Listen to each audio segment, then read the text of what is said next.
Welcome, everyone, and welcome to Progressive Discussions Open Topic Talk. I am your host, James P. Madonna. Let me check something here. I just want to double check. All right, everything's good to go. All right, it happens to be Saturday night, the middle of July already. I remember when it was July 1st. It's the middle of July. It's July 14th. I find that hard to believe. It's July 14th, 2024. So 2 weeks have gone by already, and I just want to welcome everyone to the show. Now, let me something took place that I didn't read the article. Something happened at a Donald Trump rally where Secret Service rushed him out of the area because they heard loud noises. And let me just double check with my journalist here, journalist of hard-hitting truth. Let me see. Ooh. Oh, geez. Donald Trump was, I don't know, he says Donald Trump was shot. in the ear and the face at a Pennsylvania rally an hour ago. Jeez. And they show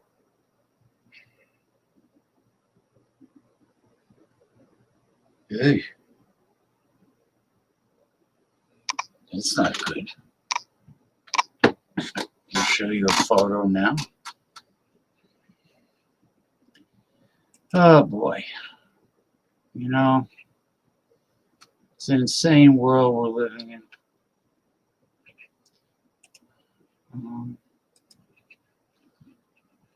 Jeez. Okay.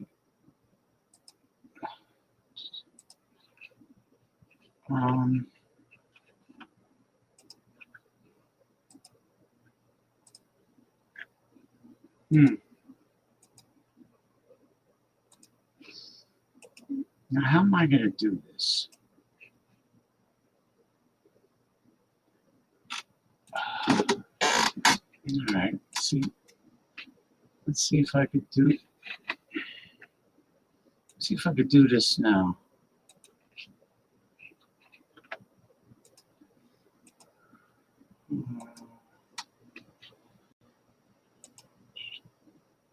Okay. Well, there's Donald Trump with blood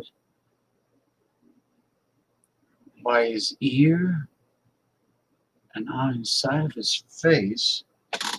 What the hell is going on here? Were they perhaps shotgun BBs? Because he's not unconscious. He's conscious. So I'm sure we will hear more on the mainstream media about exactly what happened. Paul Anthony Mantia notified me of this news. Let's see if I can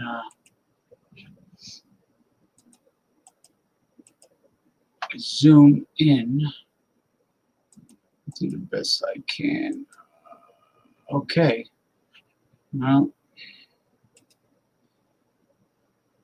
there it is. Huh. Anyway, we are streaming live on YouTube and Twitter, X. For those that still call it Twitter, but there are others that call it X. Anyway, that's it.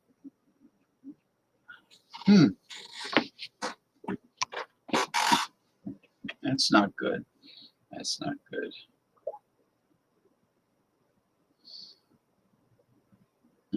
I just saw the photo. You were right. Period.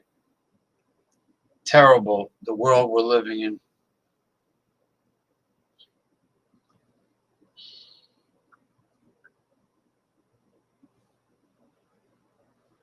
All right, I was just responding to my sister. Let's see.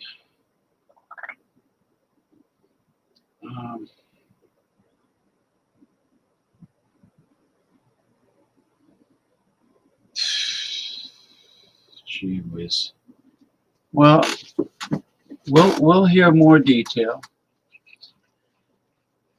All right, let me sink my teeth. Now, what is this nonsense? Okay, they're always changing something with Windows operating system, and all these companies can't leave well enough alone. They always try to reinvent the wheel. They think they're improving what they originally made, and instead they make it more complicated for people. Keep it simple, stupid. Keep it simple. Just like I tell everyone out there that complains about you know, the price of this, the price of that. Uh, uh, there are certain industries today that are price gouging the consumer, ripping off the American consumer. They're all doing it now. And but you know, you could be an educated consumer and you could find a great bargain, a great bang for the buck. It just takes a little work. But the most powerful weapon in the arsenal of the American consumer, whether they be male, female, doesn't matter what age group, the most powerful weapon you have is boycotting. If you feel you're being price gouged, don't buy the product. If you feel your favorite restaurant is cutting corners and the food quality is going downhill and they're being stingy with the portions, don't go there anymore. Simply boycott it, and it works wonders.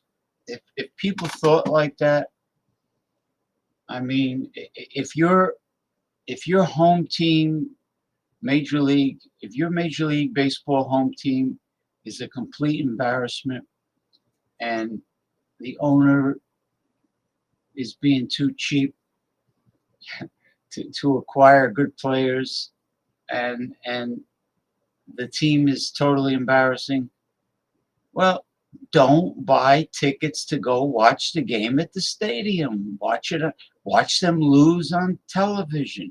Stay home. Don't boycott it. Don't buy tickets to see the game. If you're a traditional person from Cleveland and you're used to having the Cleveland Indians for 75 years and you think the Cleveland Guardians is a stupid, lame name, don't go watch the Cleveland Guardians play. Don't buy tickets. Boycott, boycott, boycott. It could be electric cars. It could be anything. Good morning, Masumi from Chiba Prefecture in Japan. Happy Sunday to you.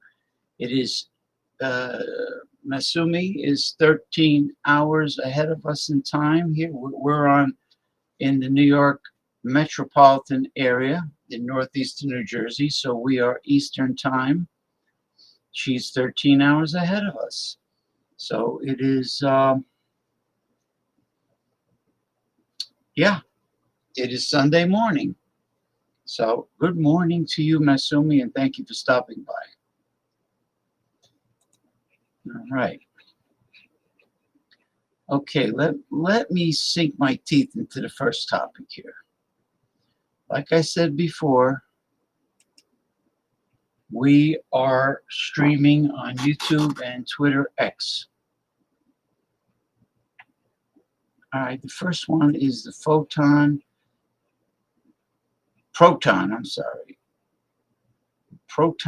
engine Einstein predicted is ready. It challenges the laws of the universe and benefits the cars. Let's take a look at this. There it is. Let me do a little screen sharing. And it should come up now. And there it is. The proton engine Einstein predicted is ready. It challenges the laws of the universe and benefits the cars. All right. Let me get rid of this ad. Now, this is very futuristic. This is more futuristic than a hydrogen or electric hybrid car. Scania unveils its new biogas engines.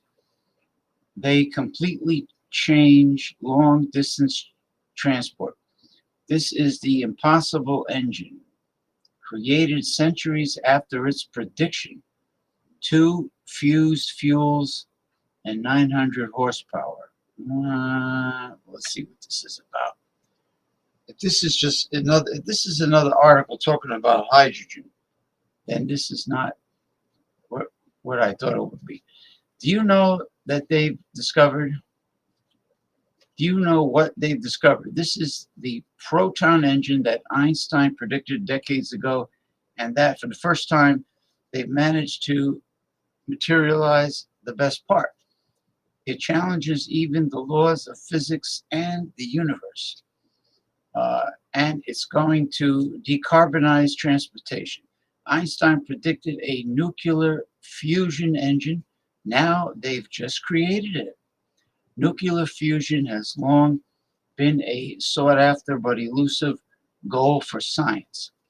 This is as opposed to nuclear fission. It involves joining atom nuclei to release energy, the same process that occurs in the sun and other stars.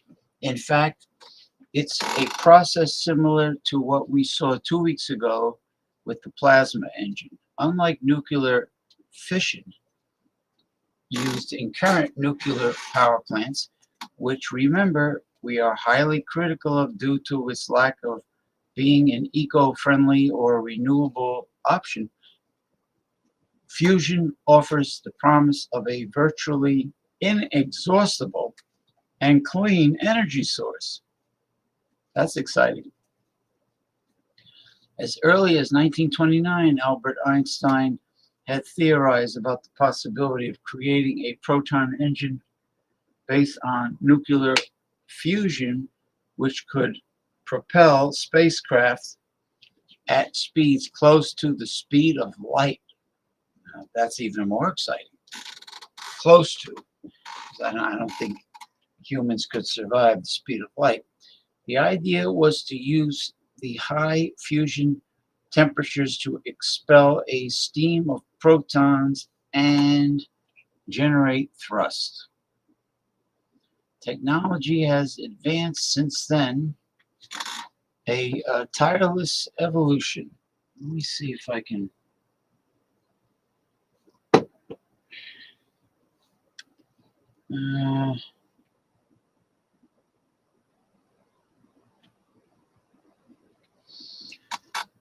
Okay.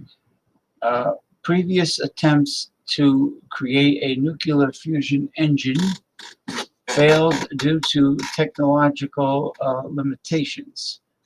However, in recent decades, there have been significant advances in several areas that now make it possible to attempt to build this revolutionary engine. Let me see if I can. No, that's not it. That's not it either.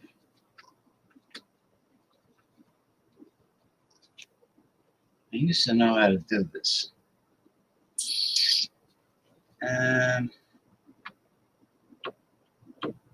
No. All right. Okay. One of the main advances has been in new materials capable of withstanding the incredibly high temperatures inside a nuclear fusion reactor. Special alloys and advanced ceramics have been developed to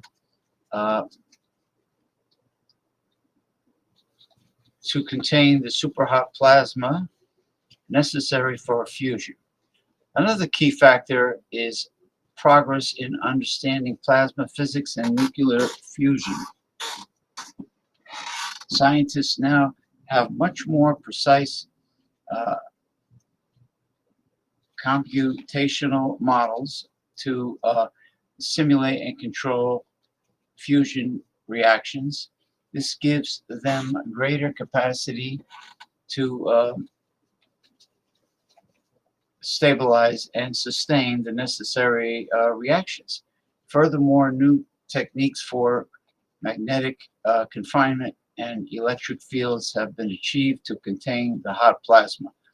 This prevents the plasma from touching the walls of the reactor, which would cool it down and stop the reaction. The new superconducting magnets are key to this. All right.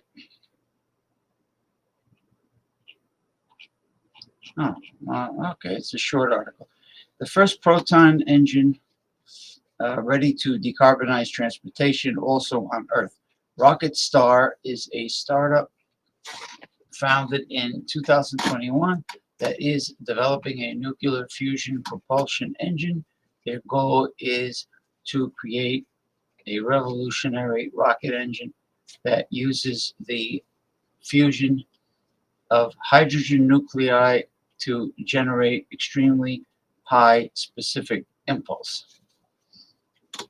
Rocket Star's design is based on a proton fusion of hydrogen nuclei through a funnel-shaped magnetic field. The protons are injected into the wide end of the funnel and then compressed as they approach the narrow end, reaching extremely high temperatures and densities. Fusion releases large amounts of energy that is converted into a plasma jet directed outward at high speed. This provides thrust to the rocket uh, without the need for chemical propellants. The advantage is that fusion fuel, hydrogen, is virtually inexhaustible.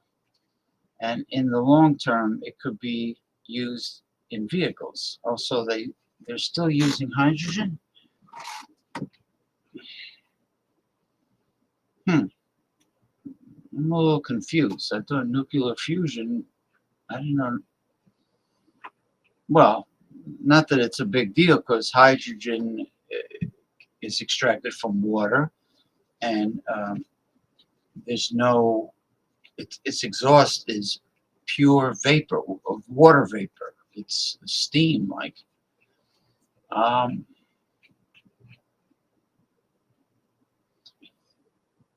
Okay.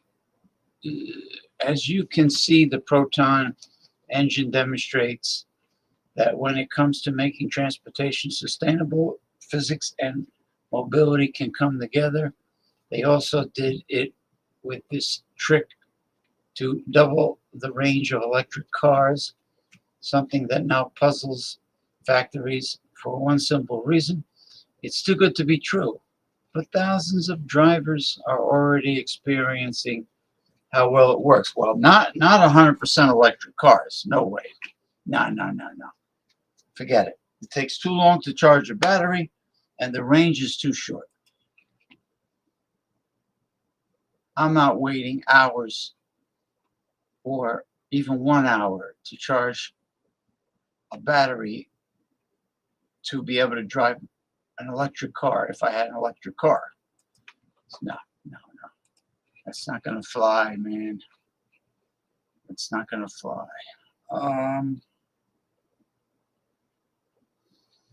Let's see. We have a lot of red pill male activist dating relationship videos. I'm not gonna play any Donald Trump videos because of what happened to him.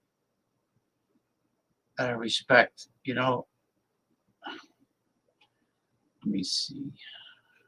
Okay, this has to do. This is fascinating. So we're gonna go from science into the insanity of human psychology. Try to get rid of as many ads as I can.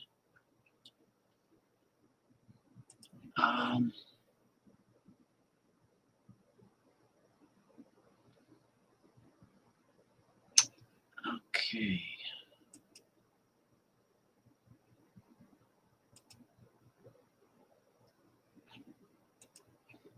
Masumi says, thank you, James, for your reply. You're very welcome, Masumi. You're very welcome. This has to do with, this is fascinating, but I know how it's not going to work out. It can work out for the entire planet, but it won't. And I'll tell you why.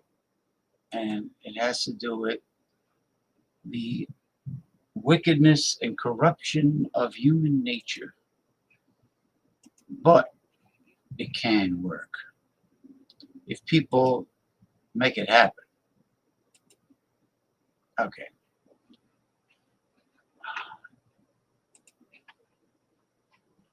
Okay, here we go. Here's the Sahara Desert. Lovely. Covering the Sahara with solar panels may not be as visible as viable, I'm sorry. Covering the Sahara with solar panels may not be as viable as people think.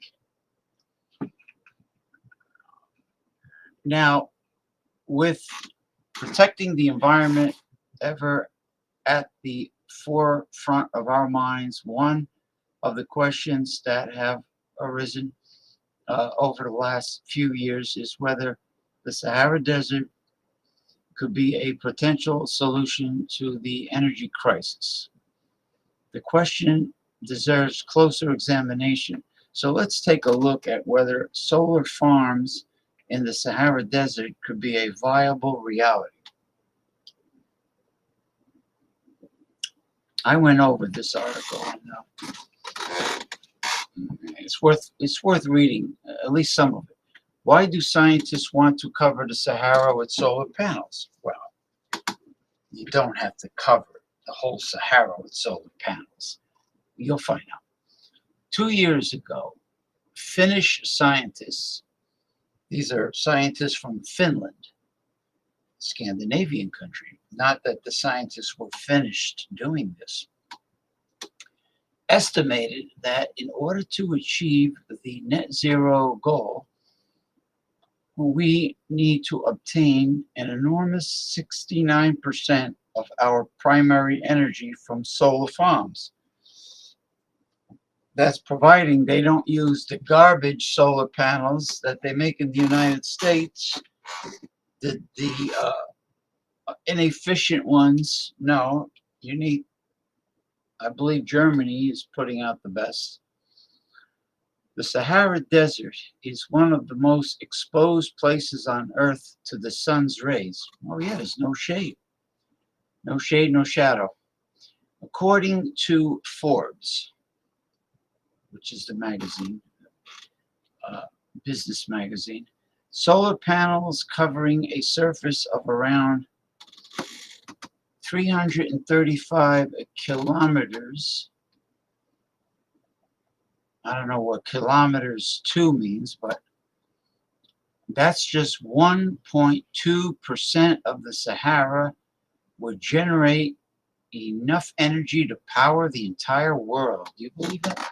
That's incredible. Only 1.2% of the Sahara with solar panels can provide enough energy to power the entire world. But this is my estimation. Let me just read this, and I'll tell you why it won't work. No, it will work, but I'll tell you why it will be prevented. Well, we all know that big oil probably doesn't like this idea, but the green movement forges ahead regardless what they think. At first sight, it makes perfect sense to set up solar farms there. In order to harness all that solar energy, but what would happen if we actually did cover the Sahara Desert with solar panels? It's only 1.2%. They only mention that like once, right? What would be the consequences if we did cover the Sahara Desert with solar panels? Desert climate affects solar panel efficiency. Yeah, okay. The average solar panel absorbs light from the sun and converts around 15 to 20% of it into electricity. The rest of the sunlight is converted into heat and released back into the environment. This heating could become problematic in the Sahara Desert as the panels are darker than sand and would therefore absorb more heat. This could lead to overheating. Not only that, but the fluctuating temperatures throughout the day and night in the desert would act as a rapid thermal cycle on any solar panel materials. That kind of fluctuation would have a detrimental effect on the health and productivity of the solar panels. So it'll burn them out. So in other words, another hindrance to the functionality of the panels would be the dust and sand becoming accumulated on the solar panels. Yeah, okay. As we could see, the conditions of the desert would not necessarily bring out the best in the solar panels. Transform the desert with rainfall. One of the most problematic and serious concerning aspects of setting up solar panels in the Sahara Desert would be the climate change solar farms would inflict on the environment. As previously mentioned, solar panels are darker than the Saharan sands and therefore don't have the light reflecting qualities of the sand. The absorption of more and more heat not only would damage the panels but would overheat the ground below the panels during the cooler hours of the day. This heat would then create condensation against the solar panels, and then the moisture would in turn evaporate into the atmosphere and create clouds. The clouds would produce more rain, creating a more luscious green environment in the Sahara. Well, that's not bad. Would take over the whole swaths of desert and upset the entire ecosystem. Well, I'm sure the inhabitants of the Sahara would welcome the moisture. And don't forget, when all this is said and done, the countries of North Africa and the Sahara are not exactly friendly to the West. So wherever the 1.2% of the Sahara Desert happens to be located, that country would have too much power in controlling all that massive electricity. And they will price gouge and rip off the world because they are, how should I say, third world countries with not so nice political leaders. Increased global temperatures, the change in the climate of the Sahara Desert would present a stark contrast to the surrounding oceans, changing airflows, rain patterns, and ocean circulation, in turn tampering with the climate patterns of planet Earth.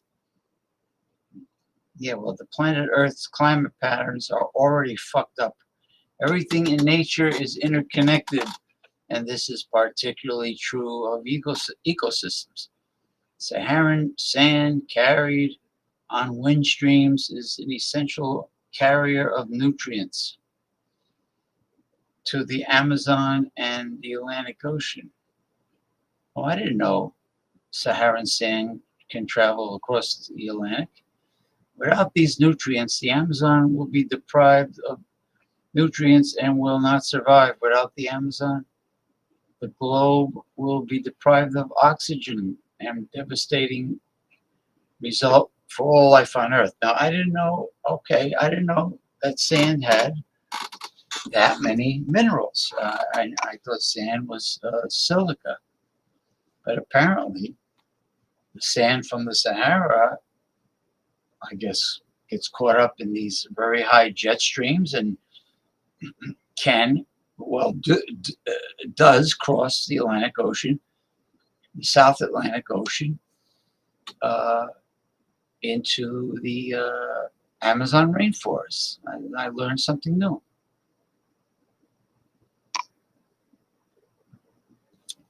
Even covering 20%, a fifth of the Sahara Desert with solar panels would result in a higher global temperatures. Polar regions will also be affected, provoking more sea ice melts and rising sea levels. So even with the best intentions, installing solar panels in the Sahara may defeat the object. Wow. Difficulty in transporting the panels to the desert. Blah, blah, blah, blah, blah. Excuses, inconsistent power supply, and so on and so forth. You know what? It sounded good. When I first saw the map of how tiny 1.2% of the Sahara is, I got all excited. I said, "Oh, this is fantastic." Now, I tend to believe scientists from Europe. I trust scientists from Europe, especially Scandinavia, Northern Europe, and I trust that what they say is true. Now, if these were scientists in the United States, then there is a good chance that they're paid off and there's a bunch of stooges for the fossil fuel industry, and I would not believe them. Okay. But what can you do? Now here is Unitree, which is the Chinese humanoid robots, and they're doing quite well. It's amazing how advanced China is becoming with with science and robotics.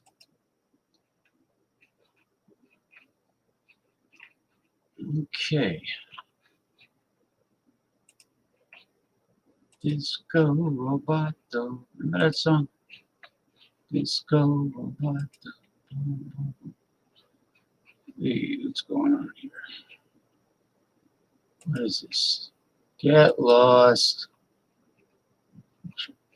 Trying to solicit me. Video Friday. Unitree Talks Robots, your weekly selection of awesome robot videos. Okay, let's see what's going on.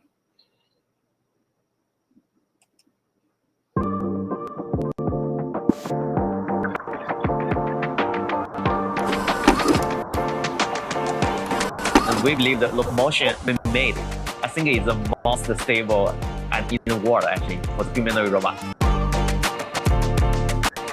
So my name is Tony Young, and I'm sales manager from Unitree Robotics. And here is our CEO Xinxin Wang, and also CTO for the company. So this is a new size robot we developed. So it's called G1. So G means general purpose robot. One important feature of this robot is the actuator. The range of the actuator, it's very wide. So a lot of posture which human cannot do, but this robot can do it. That means in the future, this robot is have a lot of potential. Compared with the H1 humanoid robot, the size is smaller, and the actuator is not stronger as the H1 type. But those type of robot is actually more easier to use and also more safe to use in a lot of application scenarios. We hope that the humanoid robot can use for the manufacturing and also for the service. We changed the appearance of this robot because it's more like more beautiful. The robot have a lot of interaction with the human, so that's why the appearance is very important. So because the size is smaller than the H1, so we can lower down the cost. It's more affordable for most of the people. We designed the specific motor and also actuator sensor for this robot. Our design capability is very, very strong, and then we combine that with China's better manufacturing capability, and then the manufacturing cost of these parts is relatively low. And we know a lot about manufacturing, so we can keep the manufacturing cost lower. The humanoid robot is the most suitable type of robot for embodied AI. In the past 10 years, the humanoid robot technologies move very slowly, but in the past 2 to 3 years, the AI move very fast. That's why help the humanoid robot technology move very fast. So we also use the AI technology to build the humanoid robot, and we hope that with AI technology, so it can boost the humanoid robot technology much more faster and can really help people, can solve a lot of problems.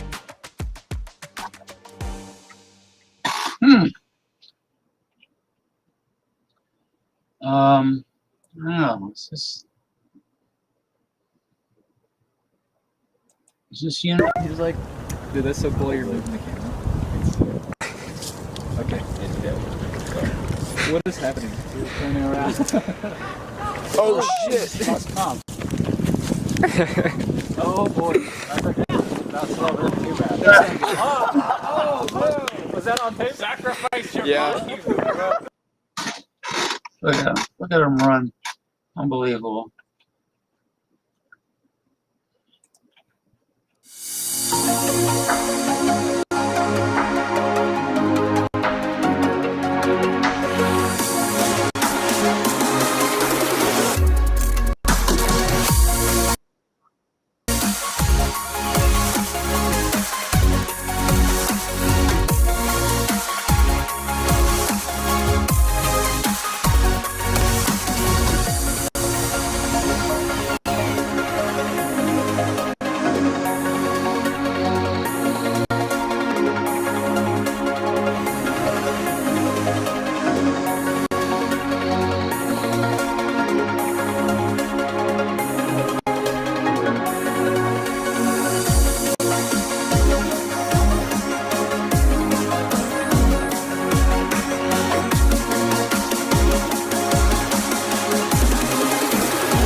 Take a look at this.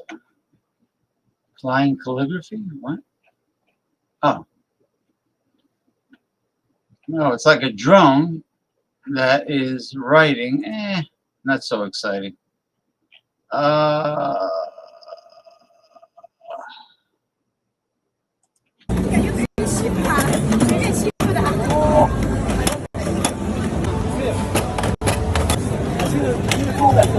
Look how these people are abusing their robot. Unbelievable.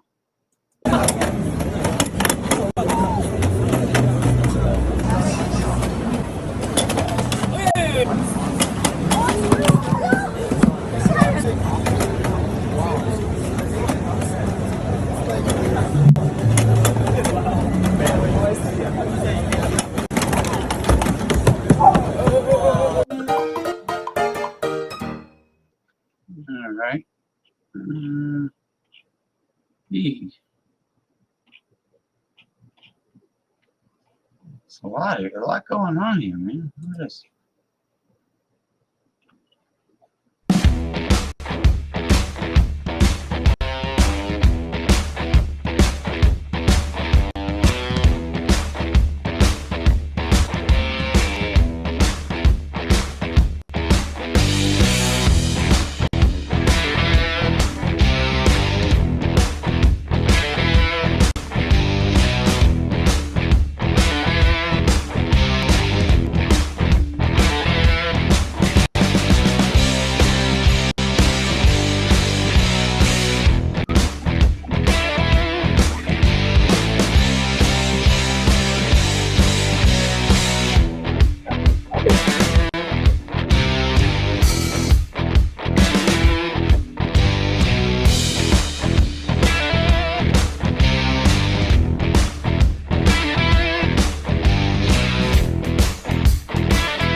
欢，你觉得这幅画怎么样呢？能为我解读一下吗？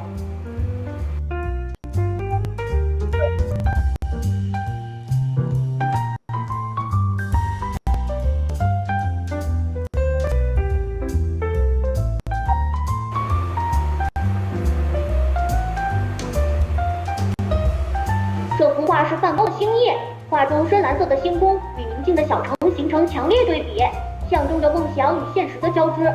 你看，那些旋转的星星仿佛在诉说着宇宙的神秘，而那安静的小城则代表着人间的安宁。梵高用大胆的色彩和独特的笔触，传达出他对生活的深深思考和情感表达。真厉害，我原来都没想到这么深入呢。那你能模仿梵高的语气说一段话吗？哦，亲爱的朋友们，艺术就是生活本身，它在我心中燃烧，如同向日葵对阳光的渴望。每一笔触，每一色彩，都在诉说着我对世界的热烈爱恋。你看，那些旋转的星空，它们不仅仅是夜的幻象，更是我灵魂的挣扎与释放。记住，即使在最黑暗的时刻，也要坚持创作。因为那是我们存在的证明。欢欢，你看看我的朋友他怎么了？看起来你的朋友似乎有些困扰，他在照片里显得很痛苦。我建议你上前安慰他，询问他是否需要帮助。记住，我们要温柔地表达关心，让他知道有人在他身边。欢欢真不错，原来你有这么多进阶的功能，确实被你惊艳到了。哎呀，过奖了，主人。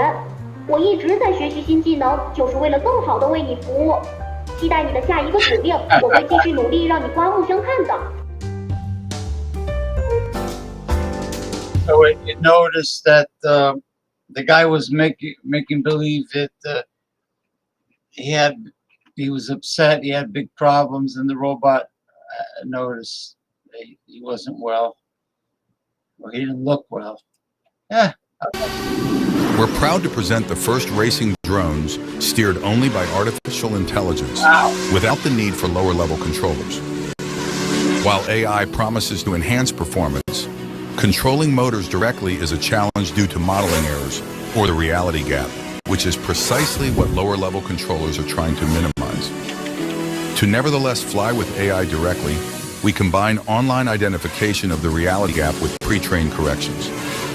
This not only speeds up the drones, but also maintains optimal properties, even in the face of disturbances. This promises to bring great improvements to applications that require resilient high-performance flight control.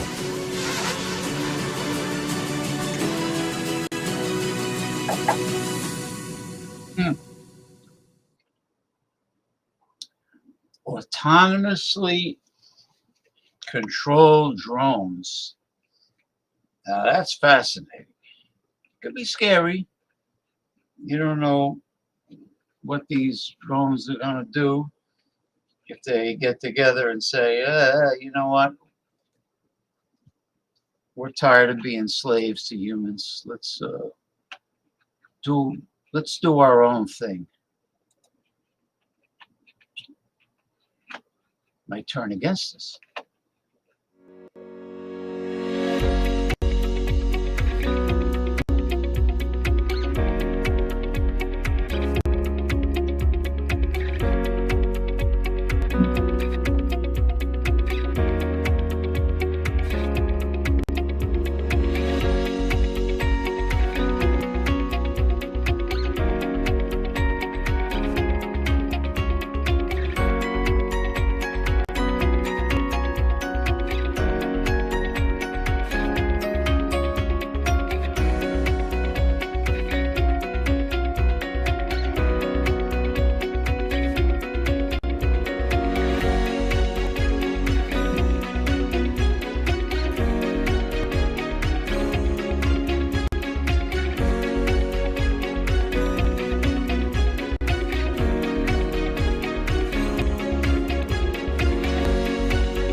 A little boring. It's amazing, huh?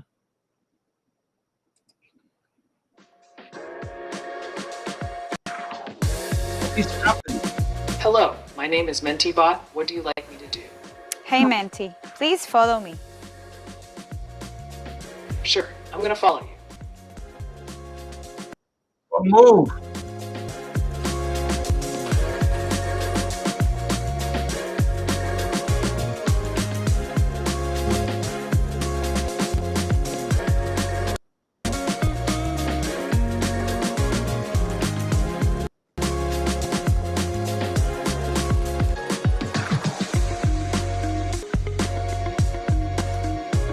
What can I do for you? Please face me. Sure, I'll face towards you.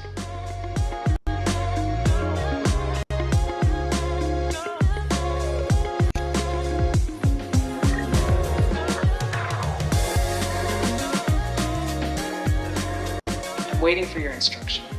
Please walk backwards. Sure, I'm gonna walk backwards.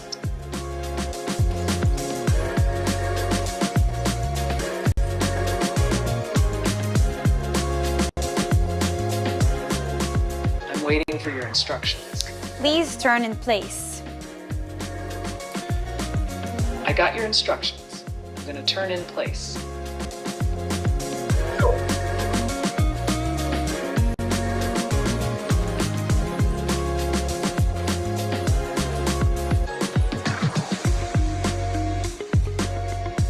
How can I help you? Please walk sideways. No problem. I'm gonna walk sideways.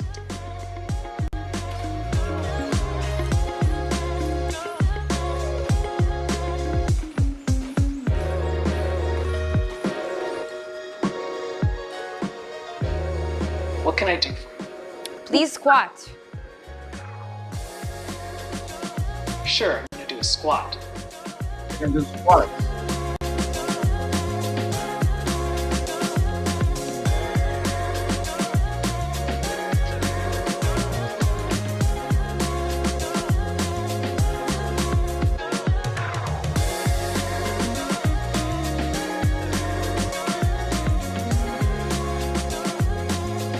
How can I help you? Thank you, Menti. That's all. You are welcome. It was my pleasure.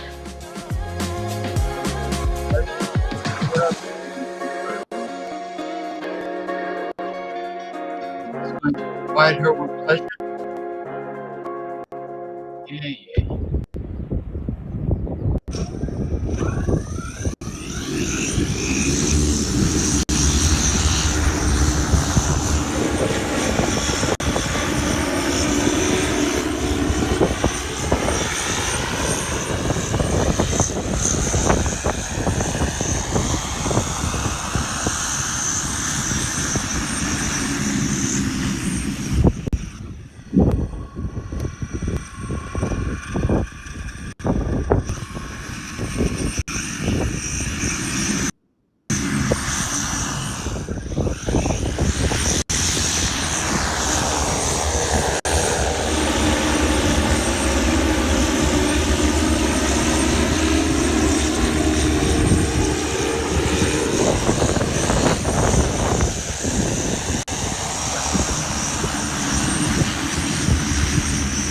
Hear that wind, huh?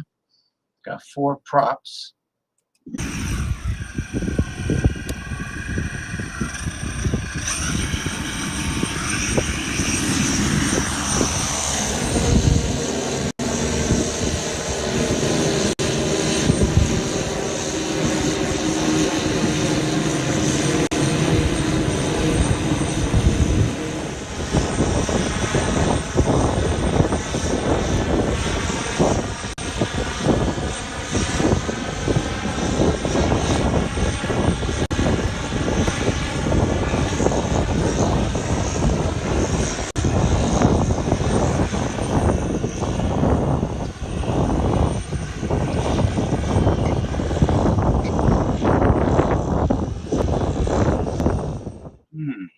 Interesting.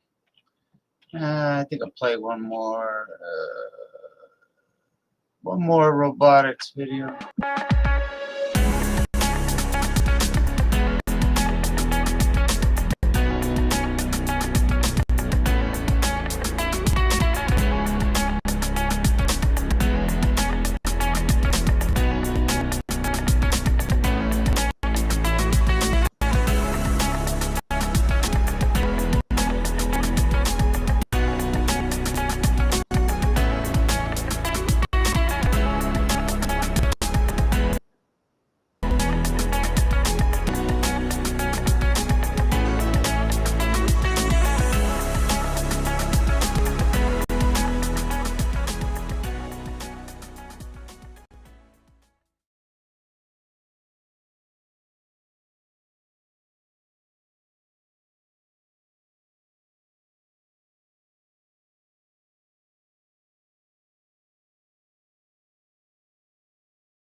Oh, there I am.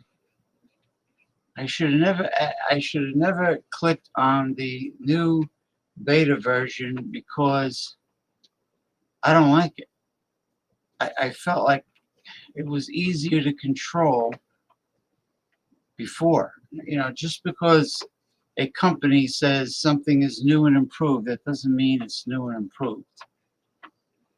Unbelievable.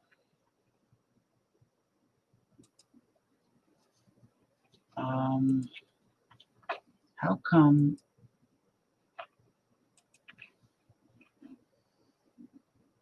You know what I'm looking for? Oh, there it is. They switched everything around, for God's sakes. Unbelievable.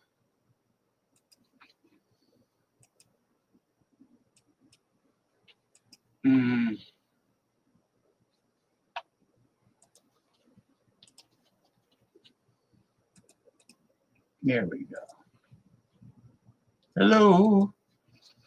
Anyway, we are streaming live on YouTube and Twitter X. Now let me see.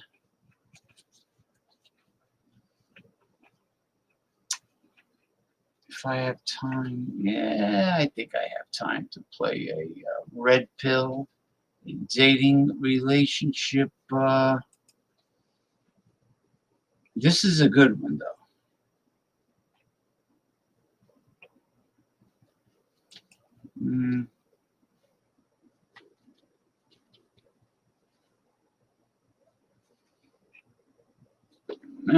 All right. As another humanoid robot. Let me see how long this is. Incredible. If it's long.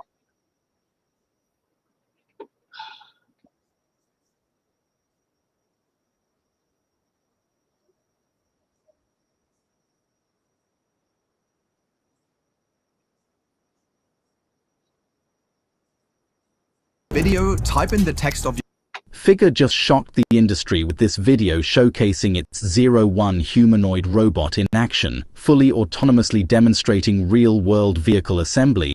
But what else can this AI do? To start, this humanoid robot's embodied AI enables advanced autonomy to operate entirely on its own, with all actions driven by sophisticated neural networks designed to map pixels from the robot's cameras directly to specific actions, allowing it to carry out extremely complex tasks without any human intervention. Furthermore, the robot can execute a wide array of human manufacturing tasks while carrying a payload of up to 20 kilograms over a 5-hour time span with a single battery charge. From handling sheet metal and working in the body shop to managing warehouse operations, the robot is extremely dexterous and versatile at a height of 1.6 meters and a weight of 60 kilograms. What's more is that Figure also announced that all robots will undergo a training period of 12 to 24 months to fine-tune the robot's skills to meet the precise requirements of each task in the facility. Crucially, its neural networks enable ultra-precise manipulation of objects by converting the visual data from its cameras into specific robot actions. Plus, the humanoid's intelligence and logic is also powered by OpenAI's cutting-edge vision language model, which processes data directly from the robot's cameras. Impressively, these neural networks analyze images at 10 Hz and then produce actions at 200 Hz with 24 degrees of freedom. This setup allows for sheet metal to be placed within tolerances tighter than 1 centimeter solely through simulation. And while the system currently operates at a moderate pace, the precise and autonomous nature of these actions are leading to a future where humanoid robots will become commonplace in industrial settings. To do this, Figure aims to create a global model capable of managing billions of humanoid robots at once, highlighting approximately 10 million unsafe or undesirable jobs in the US alone that the robot could address. Meanwhile, Chinese robotics firm UB Tech has partnered with Volkswagen to be deployed in car factories in East China.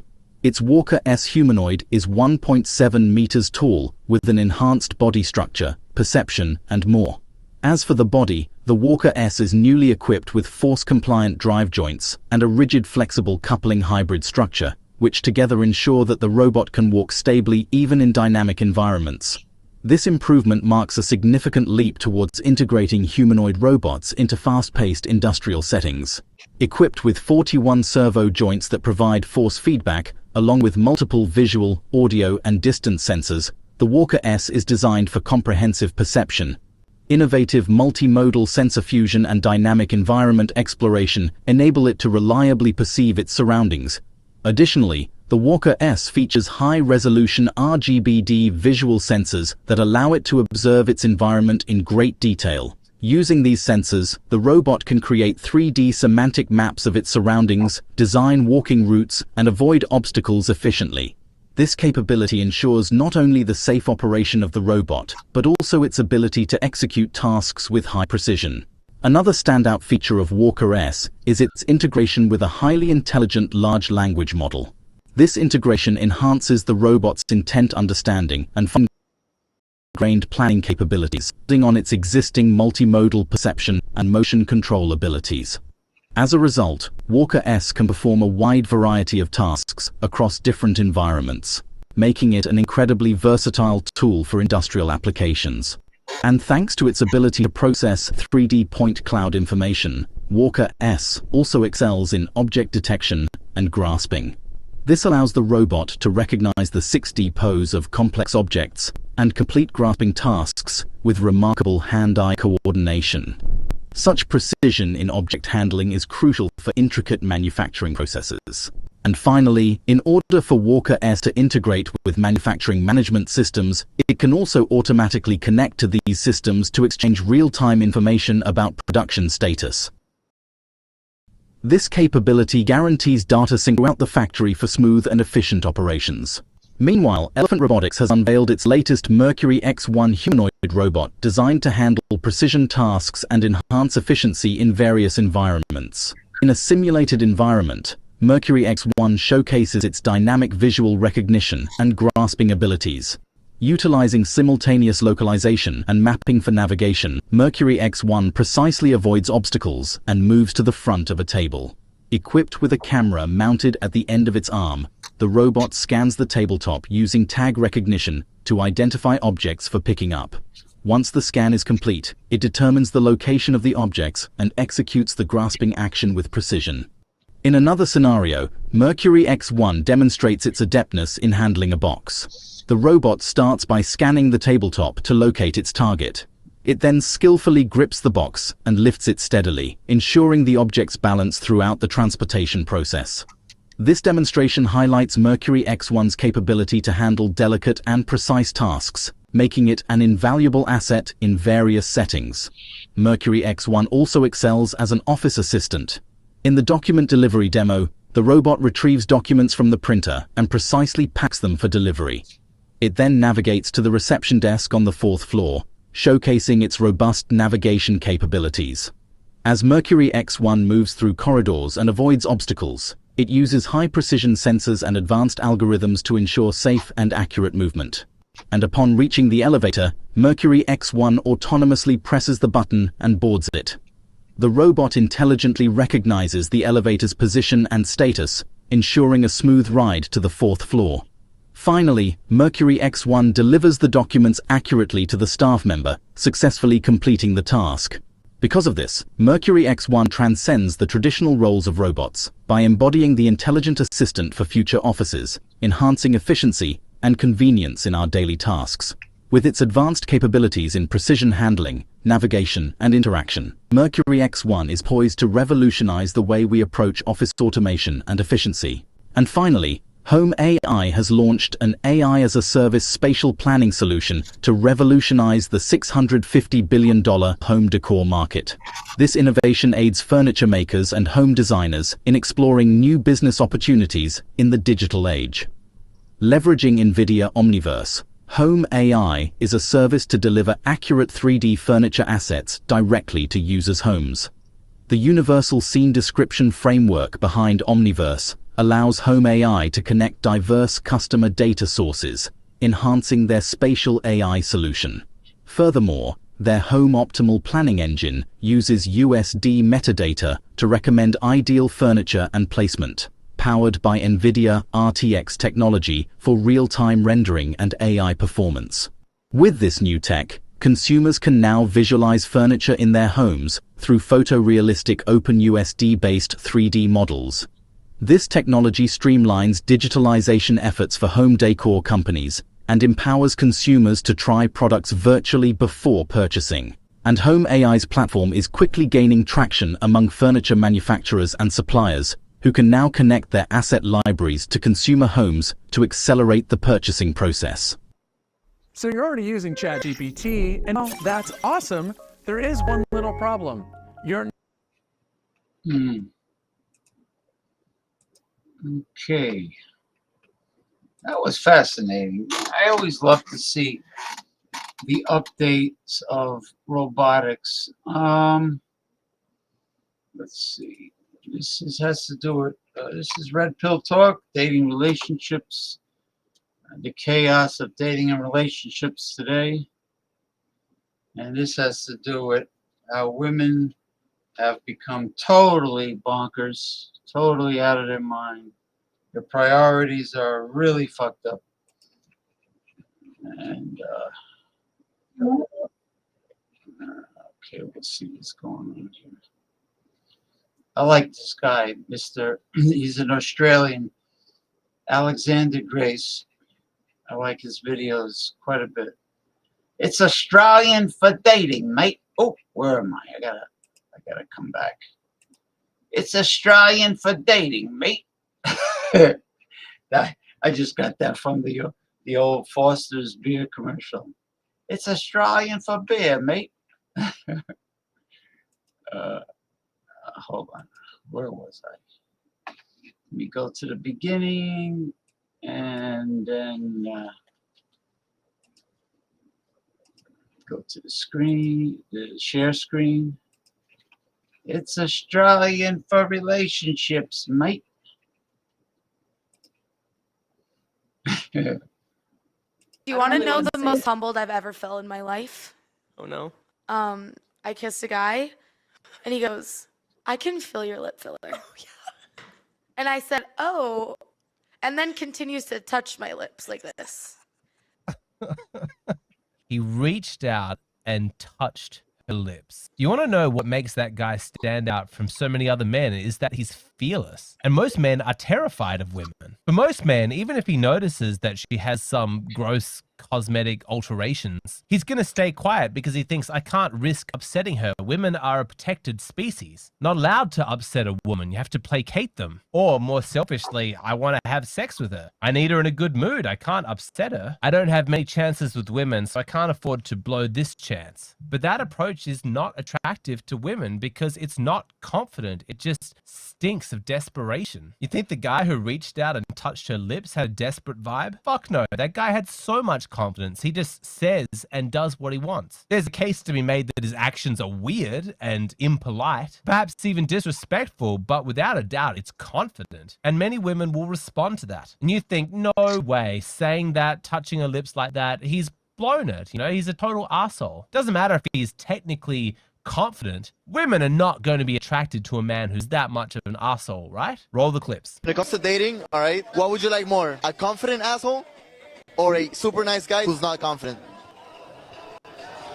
Confident asshole. A confident asshole? Confident asshole, not a regular. Really? I'd rather be with him and he treat me horribly wrong than be with you and you treat me right. I always get asked, what's your type, what's your type? And I always reply, I don't have a physical type. They just all have the same personality of like being kind of an asshole.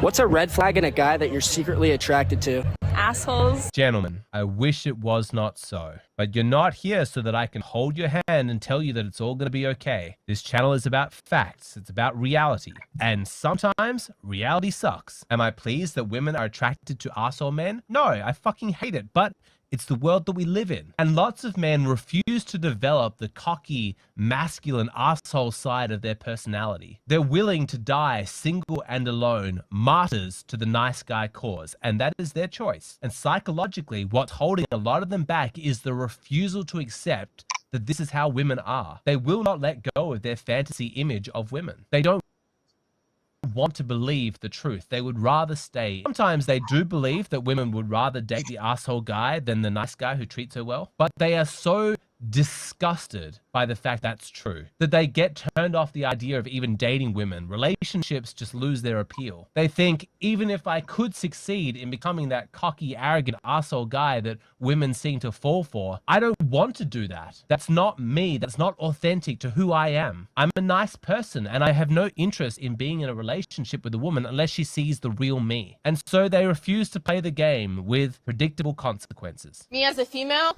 if I can go talk to somebody or flirt with somebody and I see automatically that they're just all over me, it turns me off straight away. But if I go to you and I'm kind of like flirty with you, but you're like hesitant or you don't show me no attention, in my mind, I'm like, why? And it makes me more interested. This is the game. Yeah, this right here. This is the game. Now listen, you are in charge of your own existence. You have this one precious life to live however you want. You can spend your life doing whatever you want to do. If you want to be authentic and stay a nice guy, and you're okay losing out on opportunities for dating, that is completely up to you. But before you make that choice, let me tell you something about being cocky with women that you need to know as an absolute fact, that it works. Just in case you are shying away from developing your cocky side because you refuse to believe that it could actually be true, that it could actually work, let me tell you that women really do respond to that type of energy. It's true. It works. Why do I use Navan? No one asked you. It's managing business travel. Toxic or boring relationship? Toxic. Toxic. Oh, toxic, definitely. It just makes it more fun. It makes it more fun. It's more fun! When talking with the guys in my hero circle, this same story comes up again and again. You've got a former nice guy who always treats women so well, but after being ignored for a number of years, he gets fed up. He's sick of being ignored. He's sick of being taken advantage of. And in his anger and frustration at those circumstances, he starts throwing his weight around and starts being a bit of a prick, only to discover that then women start paying him attention. Women start accommodating him, start doing him favors. So many men have that same story. The Hero Circle is an online men's discussion group I run. Link below if you want to join. But do you understand a lot of those guys out there who are cocky, they're arrogant, they're assholes. A lot of them used to be nice guys. They used to treat women like queens, constantly praising them, giving them compliments, doing favors, thinking that at some point women will notice them and reward them with sex. But it didn't work, and so they got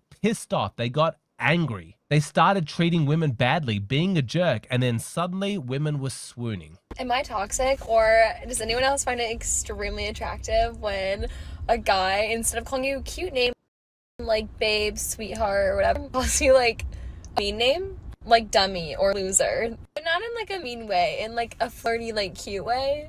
Like, what are you doing, loser? Like instant fold.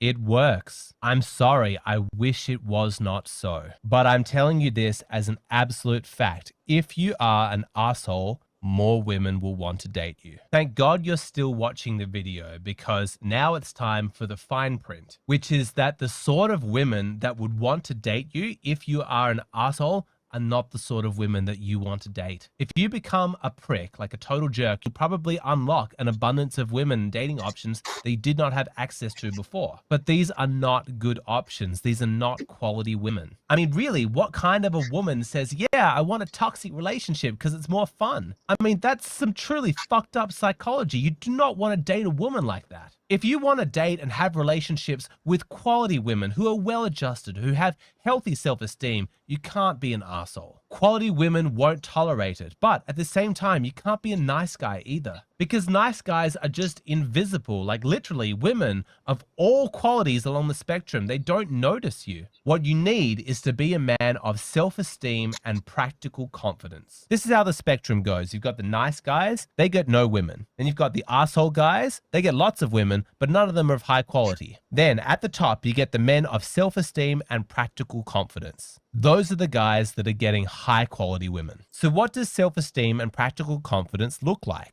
Well, consider the guy from the clip that I played at the start of the video. Let's strip back his behavior so that we're not looking at the asshole element. Instead, we're just focusing on the confidence. He had the balls to say what he was thinking.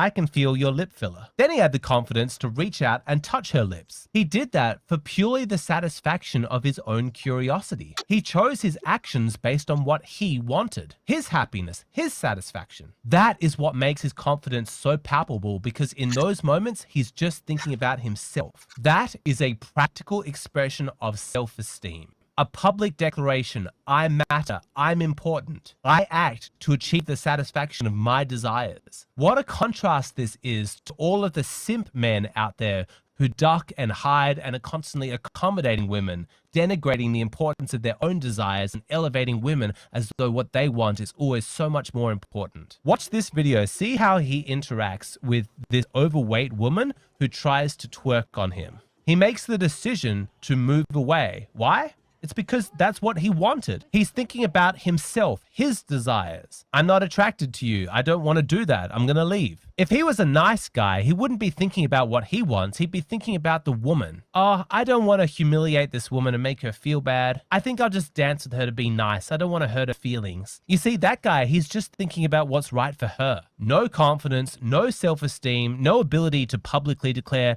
I'm important. What I want is important. I'm sorry if this hurts this woman's feelings, but what I want outweighs that. Please tell me you understand this about women, that they do not respect or are attracted to a man who cannot inhabit space. A man who does not have the confidence to publicly declare, I am an entity and you need to take me into account. It is not enough to have self-esteem, you need to show it. She needs to see it being demonstrated, and she's gonna see that based on how you interact with her. So right now, take stock of your own mind. When you're interacting with women, do you have internal senses that pause you from taking action? Is there a voice inside your head advising caution, saying, wait a minute, I know you want that, but first, let's just make sure that we're not going to cause any discomfort to the women around us. Because remember, your needs are not as important as hers. Is that what your inner voice sounds like? Or do you have high self-esteem and absolute confidence that if you want something, you have every right to pursue it, no question? That sort of practical self-esteem, that instant link between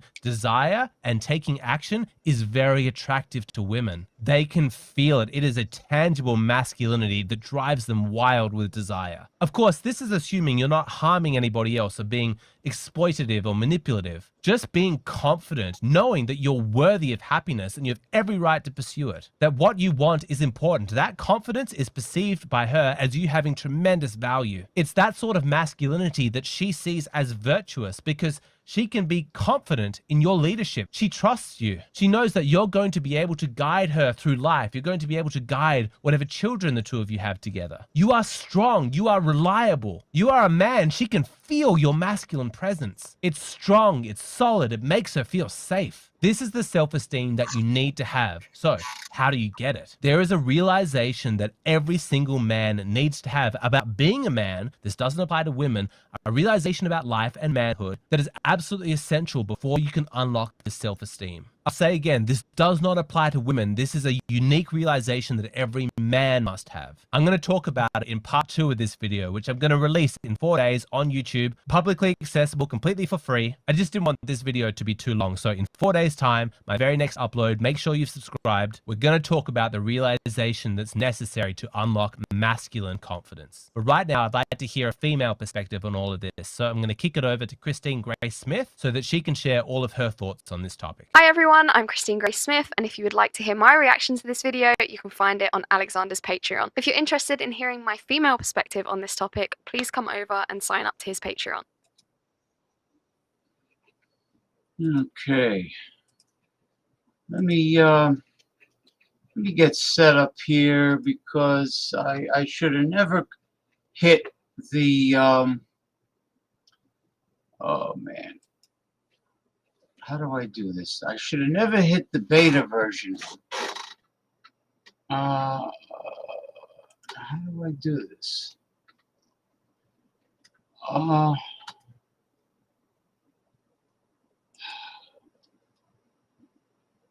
Okay.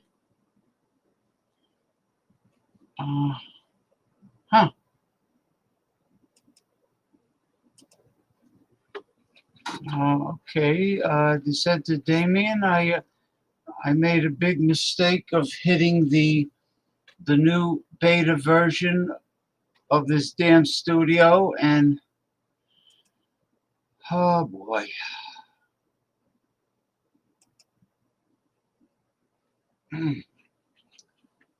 Shit.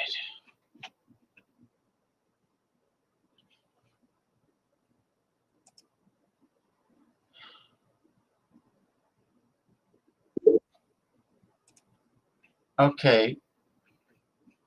Hold on. We sent to Damien. Yes, the center Damien is here, but I think he himself is also having some technical difficulties.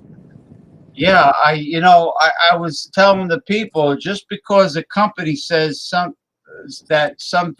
that they have created is new and improved, that doesn't mean it's new and improved. You know, I should have been. I saw this pretty array of colors, and it says try our new studio. I should have not clicked on it, because it's different. I just have to get used to it. But let me see. What happened to the chat? Oh, there we go. Okay, gotcha. All right, now they sent to Damien. When you first came on, I saw the road. Yeah, I went in to fix the settings, and now apparently it didn't work. So let me try hopping back out, and then try hopping back in and see if Okay. So I'll be back in just a moment.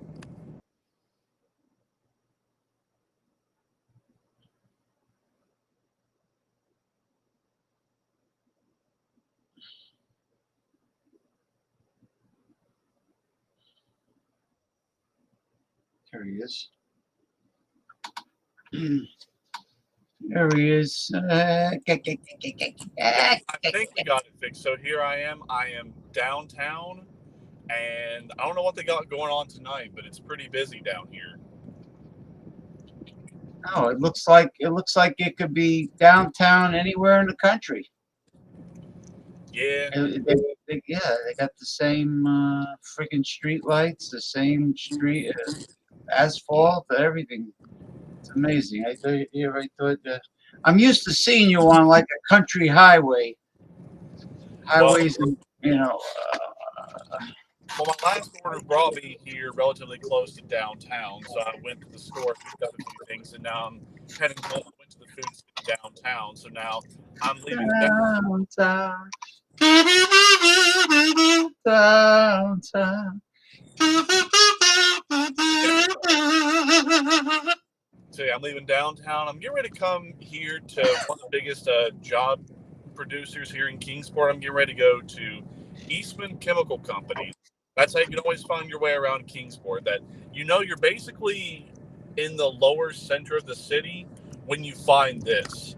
That's how you can always find out where it's at. But also at night, this lights up the whole city, and it lights up like a football stadium. So good. Do you have like one delivery left right now? I've already done it. My last delivery brought me to downtown. I completed it. That's why I logged off for the night, went to the store, and now I'm going home. All right. And then you're gonna show me that new dimmable LED light you got there that you discovered. Yes. So tonight we're gonna have to do and a card reading I was not expecting to do tonight. Oh. We're gonna have to do it because now, after what has happened at the latest Trump rally, Yeah. it's now a cause of concern, and we need to really look into that to see So, what. I have the photo of Donald Trump with the blood on his face, and I heard the shooter was killed. Yeah, and they already have a name and they already have an association. Mark Violets, and he is associated with Antifa. Really? Yes. So looks like he's a African American dude. We don't know. We just have a name and an association so far. Okay. Well, we'll find out more. He must have been. He must have had a low grade gun on him because Trump was like conscious. Well, I don't know if that really was an assassination attempt or if that was a staged assassination attempt. Make it appear as though it was happening. But again, we will look at the cards and see what the cards have to show. All right. Whatever it is, the cards will show. But Well, maybe it was an attempted assassination, and there was nothing attached to it. right, but again, we'll have to wait and see. But all I can say is, whoever it is that did do this and whoever it is responsible, they could have potentially just opened up a Pandora's box that no one should have opened. But again, we'll have to wait and see. Yeah. So I mean, for all we know, this guy could have been like another Lee Harvey Oswald, and with more people involved. Right. But again, I don't really know, and I don't have a very good feeling about this. Okay. Well, neither do I, because it's going to might be the start of more violence. Potentially, yes. I mean, considering we now know who has been responsible for a lot of violence in America, and the fact that we already name an association, that's got me a little skeptical. It's like, how do we know this stuff so quickly? It's almost like it's been premeditated to make it appear as though this is the case. But again, this could be actually a genuine attempt by Antifa to try to start something. So we don't know. We'll have to wait and see. Yeah, looking at that particular Trump, I don't really think that really is Donald Trump. Look at the wrinkles around the neck. I wonder if that's a body double or someone in a Donald Trump mask. So No. It looks like him, though. it looks convincing, but again, look at the wrinkles on the neck. That's always like a big telltale sign to look for to see if So someone. he don't have that turkey neck normally. He has like the flab on his neck, but that's more on like the backside. But again, that particular wrinkle, that always shows up whenever the mask starts to come from where it's connected to the head and the neck down to the torso. So wrinkled up like that, we don't have like a full-on frontal view. That's already kind of making me go, I'm not sure that really is him. I wonder if that's a body double or someone in a Donald Trump mask. So yeah, there's already red flags going off about this.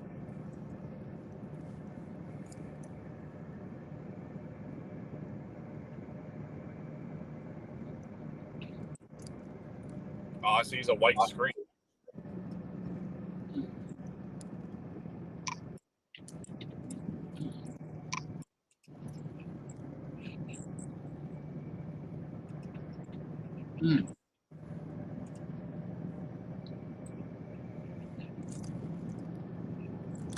Well, Geordie, how are you, sir? Geordie from Scotland. He's cooking beef strips. We're gonna when Damien gets home, we're gonna sink our teeth into some mysticism, Geordie. So I just want to give you a heads up. Tarot cards, pendulum, and he's gonna explain the one. He's going to explain what is the one and the power in the ether and all that good stuff. Your kitchen is messy. I don't care if your kitchen. So beef strips. Yeah, I'll send it to you on Yahoo. Not Yahoo. What am I saying? Facebook Messenger. Yeah, I think my wife is also fixing dinner, so I might have a little quick bite to eat as well. I think she's making grilled cheese and fries or grilled cheese and tots. Tots? Yeah, tater tots. Yeah, we just call them tots. We don't call them tater tots. We just call them tots. You get any lucky freebies from your delivery lately? I had an offer for a free drink, but again, I don't really like to get drinks from fast food places because they don't have any like cane sugar drinks, or if it is, it's usually either tea or lemonade, and I wasn't really in the mood for lemonade. Yeah, metaphysical They call it metaphysical now, Jordy. They used to call it occult, and then they called it New Age and mysticism, and now they like to use the word metaphysical. Or they used to say paranormal. Now they like to use metaphysical. Everybody has to get fucking complex and fancy, you know, so that makes them look more important, I guess. Hey, I'm a wizard. I'm metaphysical. Yeah, exactly. So just to give everyone a precursor as to what I'll be discussing about the One once I get settled. So the One is what is known as Source. Not necessarily the creator or God or Yeshua or Yahweh or whatever you want to call it. It's much more richer and deeper and way more complex than that. Like, the One is not some man or woman in the sky that orchestrates everything. That really, the One is very basic to understand. It's simple, but it's also infinitely rich and complex. I'm omnipresent, right? Omnipresent. Exactly. So they give a little bit more summation as to what we'll be talking about with the One. The One is the source of all creation. That where does all that exists start from? Well, it starts from One. And we'll be talking about not only the omnipresence, but how it is infinite, it is eternal, it is all-knowing, it is all-powerful, and it is also omnipresent. And those are unique characteristics that we'll be diving into when exploring the richness and the vastness and the infinite of the One. But it sounds very overwhelming and very complex, but it's actually very basic and understanding. And that once you really wrap your head around this, you'll really understand how, yeah, there may be some good aspects in regards to all the different religions throughout the world. That, yeah, when it comes to learning like words of wisdom or different concepts, that, yeah, that's what it's good for. But when it's used for fear, manipulation, and control, that's not what the One is all about. That the One really is all about experiencing all that is. That really is the sole purpose of the One. Nothing more, nothing less. And in order for the One to really experience all that is, it has to have an infinite and also vast creation in order for that to happen. But it has to be completely free and sovereign, because if it didn't have total freedom and sovereignty, then existence itself would fall into contradiction and would cease to exist. And we'll also dive more into how that actually operates. But then it also you're hitting a dead spot again. Your audio's going in and out a little bit. So hold off. All right, because I think it's getting pretty close to home. But yeah, we'll dive into more about that and how it actually functions, and how we also play a very pivotal and influential role in that as human beings. So it's all about, just walking away being very empowered. Because when you understand this, you won't look at yourself the same way. You won't look at existence and all that is the same way ever again. It's like your matrix will be shattered, and you will not be able to unsee or unhear, unlisten what you will know. It is that profound. Mm-hmm. Now, Jordy, Damien will, when he does the cards, he'll show you this. He's got a dimmable, multicolored LED light above on the ceiling, I believe, above the room. It's in the lamp, but found the perfect color. I found the perfect color to try the cards. So what I did was I put out the Marseille and the Rider-Waite Smith, and then I went through all the different shades of color that it has on it. The coolest ones to look at it through are red, purple, pink, blue. It provides a really interesting color perspective, and it really sheds some interesting detail.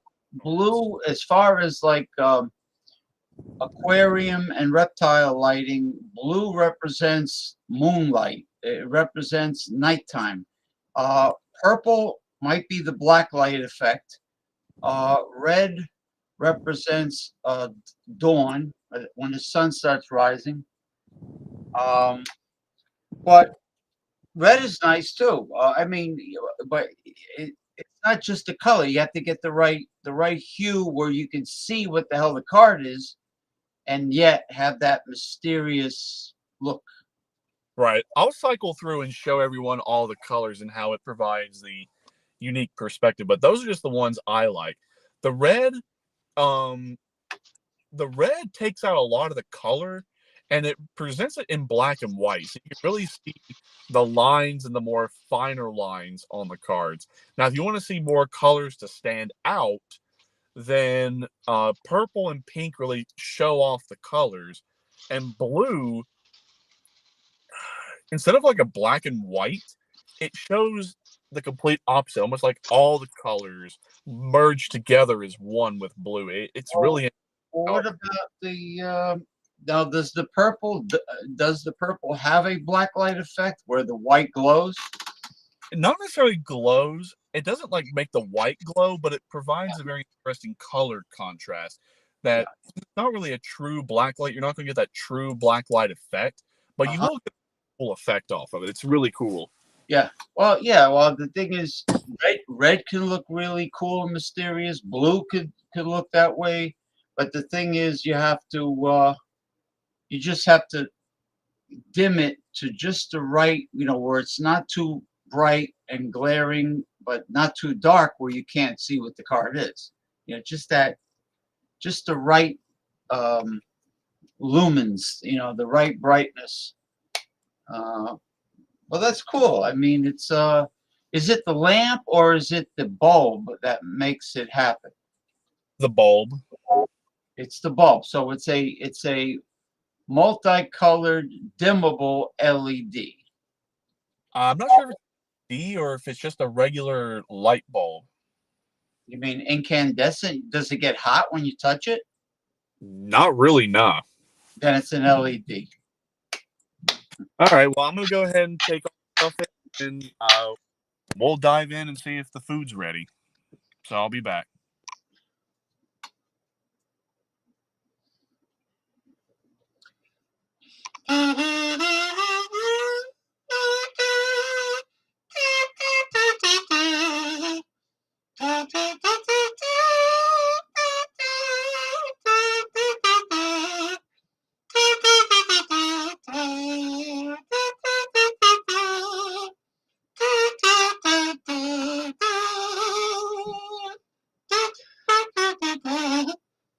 All right, Jordy, what happened to you?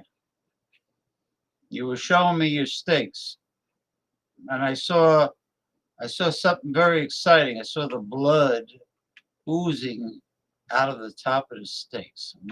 Yum. My canines are nice and sharp. I really sink my teeth into that, I'll tell you. Now this bacala,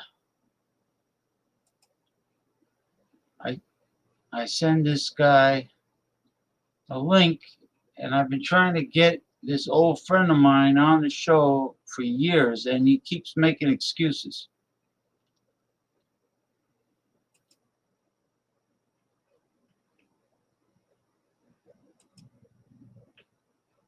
Got Michael Goldsmith Hilton, aka Western Mike. I sent him the link. I don't think he did a show today because I didn't see him go live. Whatever.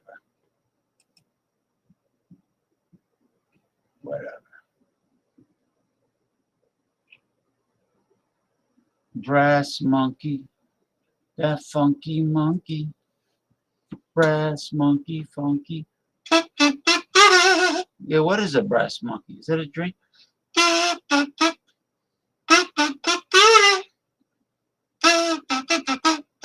Oh, a little Tijuana Brass, the dating game.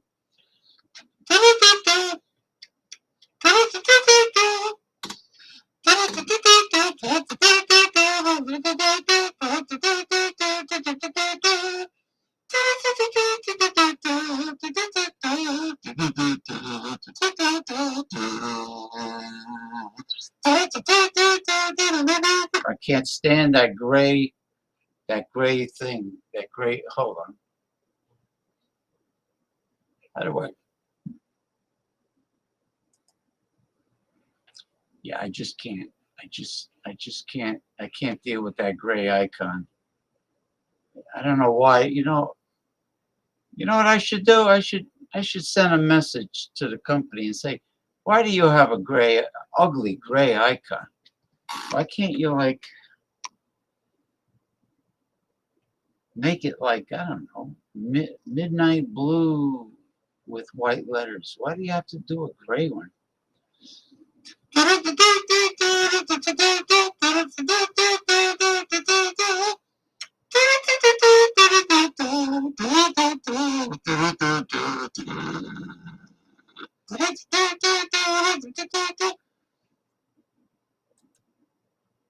that fucking thing. Can't deal with it, man. I can't deal with it. I can't deal with it. Jordy, now's your time to show me your steaks. Now's your time.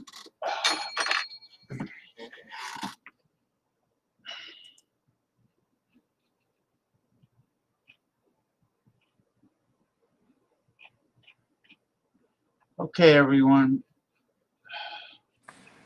Yeah, I don't have the toboggan. I decided to put on a hat backwards today. You're not the hat backwards kind of guy, though. You're. Well, you know, it happens. So I got the remote right here. So we'll go ahead and cycle through all the different colors. So that's regular white. What's the front? I thought your head looks, your bald head looks good. What is the front? What's on the front? Is it like, is it something unappealing or funny? Nah, it's just a regular white hat. It's like front backwards. So. All right. If I was to spin it around front, it's like it's not going to look any different. But anyway, so we'll go through the different colors. So we got, there's the red. Can't see it. Wow. Still can't see it. That's orange. I can't see anything. There's blue, right? Actually, no, that's here. Purple. That's red, orange, purple. Yeah. Pink. All right. Then the greens, like a deep green. Leprechaun. The leprechaun movie. I would consider that more like a toothpaste green, like a mint green. And then when you did the cards, I saw the colors in the cards. I was able to make them out. So I don't know what light you used. This is exactly the same one I'm using. I'm cycling through the colors to show everyone. Actually, that's orange. That's supposed to be yellow, but that doesn't even look yellow on the camera. Yeah. Now the blues. That looks blue, but the thing is, when I saw you, I couldn't see it. I could just barely see, like a shadow figure. And then there we go, back to white. And back to white again, and then that's in itself dimmable. Yeah, I think that's can I get it brighter? I think it's about as bright as it can go, and then I'll dim it. Yeah, see, it gets really dim. Dim. You're dark. You're not there. There you go. So yeah, a lot I can work with this. Now, if you had a problem with the brightness, you can also remove the glass. I don't know. Yeah, I can definitely do that, and then I think it even has a cycle I can do on it. Ooh, cycle. Yeah, but I can't make out. I could barely. Yeah. You have to get it. You have to get it just right. Not too dark, not too bright. You have to play with it. Right. Well, I think we got it. Just make sure the mirrored effect's not on. Yeah, the mirrored effect's not on. Okay. So there we go. All right. So the wife's fixing dinner. I'll grab me a little bite to eat here in just a little bit. So anyway. That's one of the first things I do is make sure the mirror's off. Right. All right. So let's see. Where were we? Oh, yeah. Talking about the one, the source of all that exists. So, like I said, this is the reason why everything exists. That's why we have an infinite amount of timelines, universes, dimensions, vibrations, and frequencies in order for the one to experience all that exists in its infinite capacity. So the main aspects that we should be focused on when it comes to one, because there's an infinite amount of different things to talk about with the one, but we're going to go over the main ones. So it's infinite. So limitation really doesn't mean anything to the one. That idea of having just a finite existence or only experiencing existence within like a finite parameter, within defined parameters, that it doesn't go beyond XYZ. No, that's not how the one set up existence and set up creation itself, because that's not how it itself was supposed to be. So yeah, with it being infinite, no matter how rational or logical or how creative or just way far out there to this direction or that direction or anything you think of, it's in existence. That there is nothing that is truly non-existent. Now, it may not exist in something like if an idea exists, but then yet if you were to try to like go to a dictionary or encyclopedia or try to look at it on the internet, just because you don't find it there doesn't necessarily mean that it's not in existence, because non-existence takes up all of non-existence, which is, well, non-existent. Non-existent. Exactly. So that is exactly why it is an infinite existence. So infinite, all-knowing. So all-knowing is knowing that everything is in existence and that it's going to unfold in an infinite amount of capacities and outcomes. So we will dive a little bit more into that aspect at a later point. And this is just a brief overview, just that way there's at least something that people can begin to rationalize and start as a basic foundation and then work on from there. But yeah, all-knowing, knowing that everything is in existence and that everything is going to happen in an infinite capacity.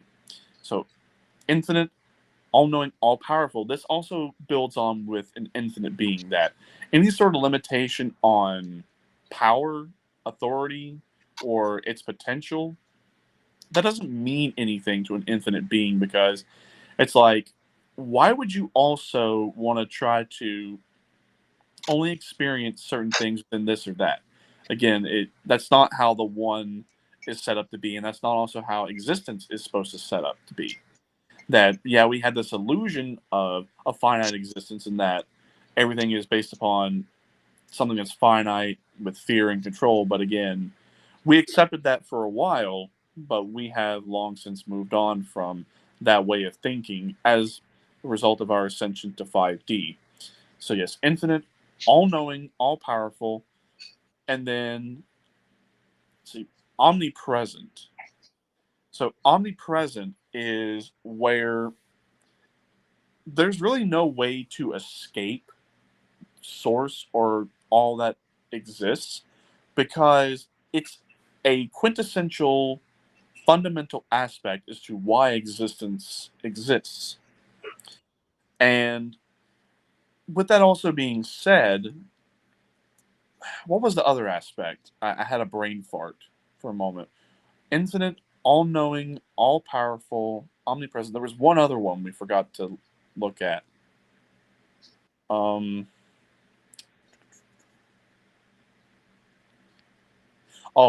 okay.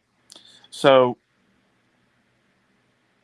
This one's going to be a very tricky one to explain, but I'm going to do the best I can to explain it.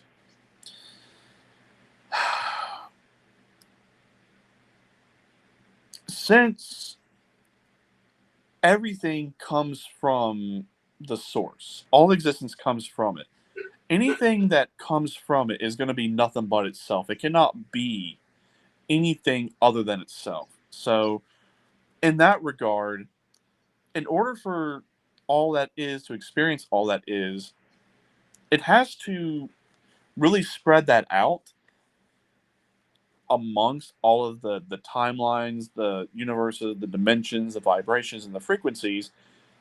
But then yet, since we are also from that source, we are the source itself. It's like when you hear that saying, God is us, we are God, that's not necessarily coming from a Luciferian or a satanic perspective, although a lot of them do talk about that, as well as other various pagan ideologies. But at the same time, just rationally and looking at it for what it really is, there's no other way that we can be. So once you understand all of that, and understand how we are part of that, you then quickly realize, this finite way of living is bullshit. This lack-based living is bullshit. This fear and control-based system, it's bullshit.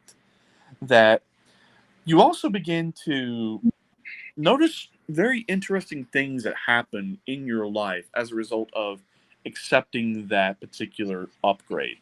So if you start to see and experience more than what you had been seeing and experiencing before, that's part of your upgrade. So, for example, if you start noticing that you have more money, or that your relationship with money changes, for example, and you start to notice that that money has an infinite potential, just as you have an infinite potential, what happens is your financial thermostat goes up. So what I mean by your financial thermostat is you open yourself up to unlimited possibilities for wealth, abundance, and prosperity.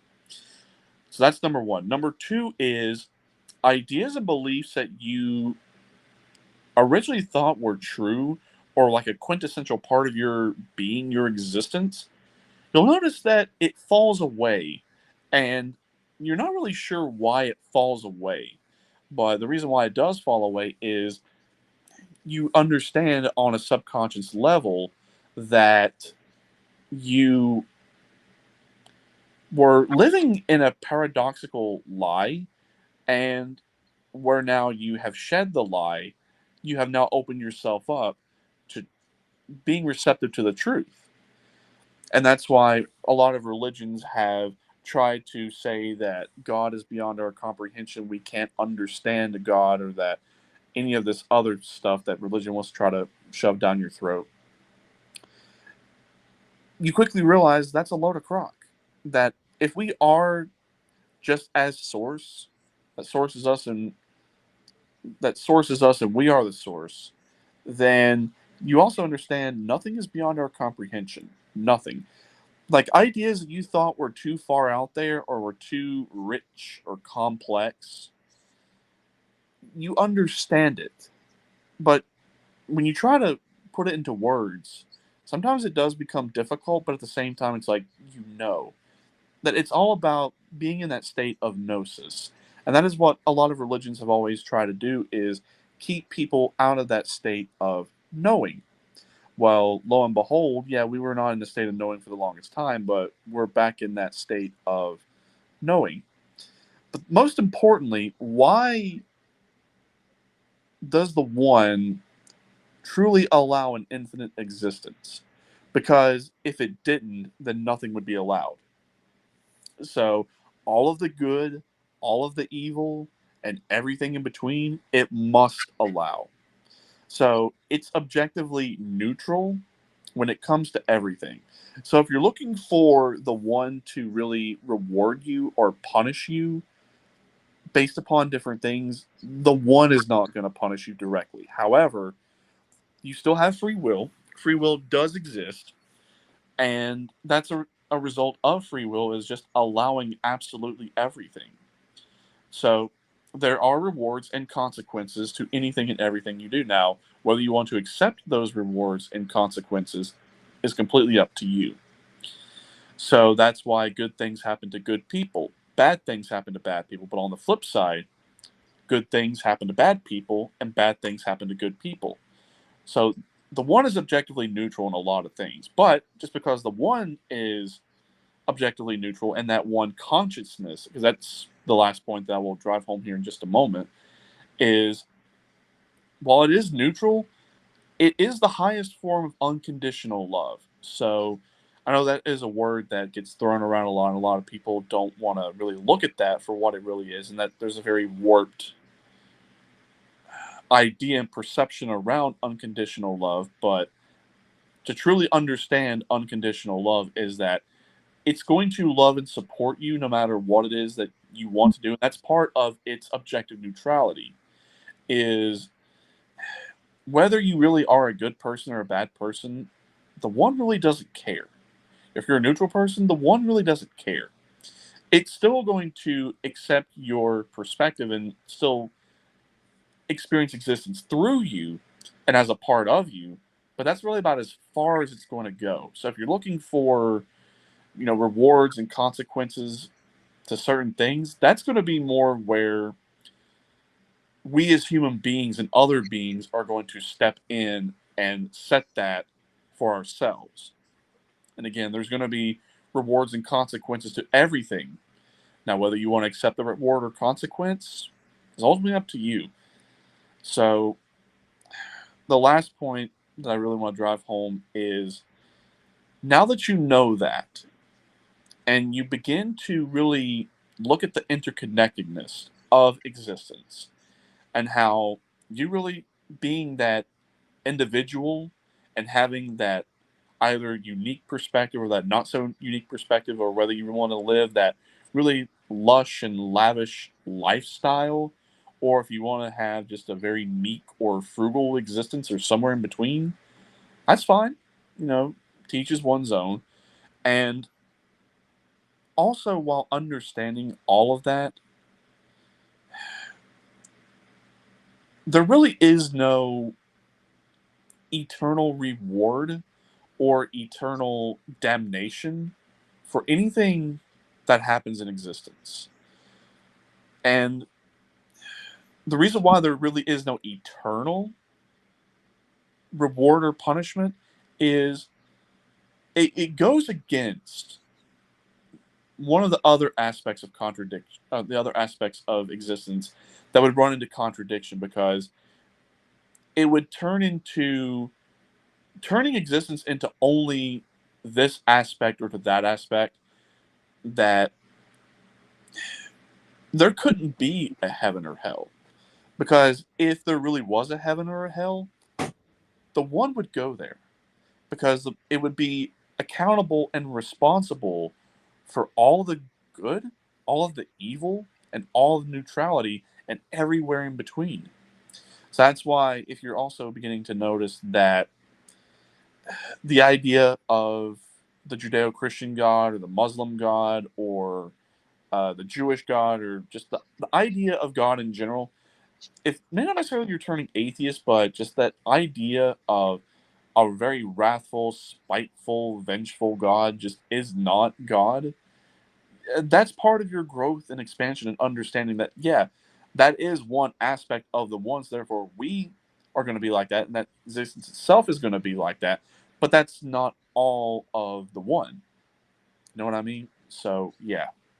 With all that in mind, everything based off of that being the quintessential source and foundation for all of existence and why things are the way that they are, you inadvertently do shed the 3D existence. That you will go to 4D. 4D is more of, it's not quite 5D, but it's not quite 3D. That there's a bleed through of both, but it's more in a state of reason. That it's the realm of ideas, to where you've broken free from the matrix, but yet you've not quite accepted the true vastness and the infinite existence that there is. So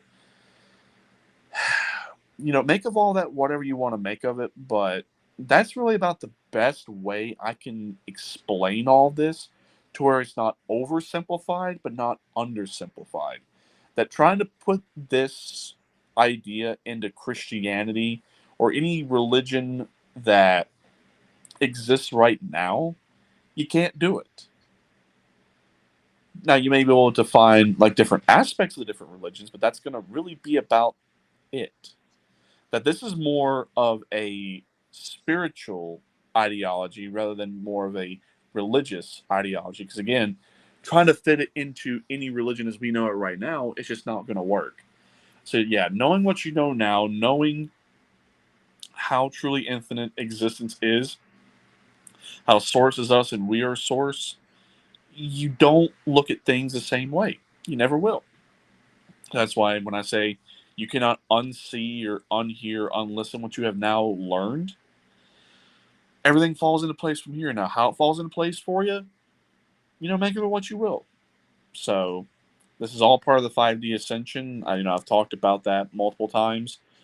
And that is now part of why we are coming into the quasi-physical, quasi-spiritual experience. Our bodies are evolving, our minds are evolving, and then also people keep talking about the sun, that the sun and the moon are different. Well, they're still the same sun or moon, but here's what's different. As a result of where we have shifted into different timelines, universes, dimensions, vibrations, and frequencies, our vibration and our frequency has shifted. Our planet's vibration and frequency has also shifted, but we've also shifted into a whole nother universe.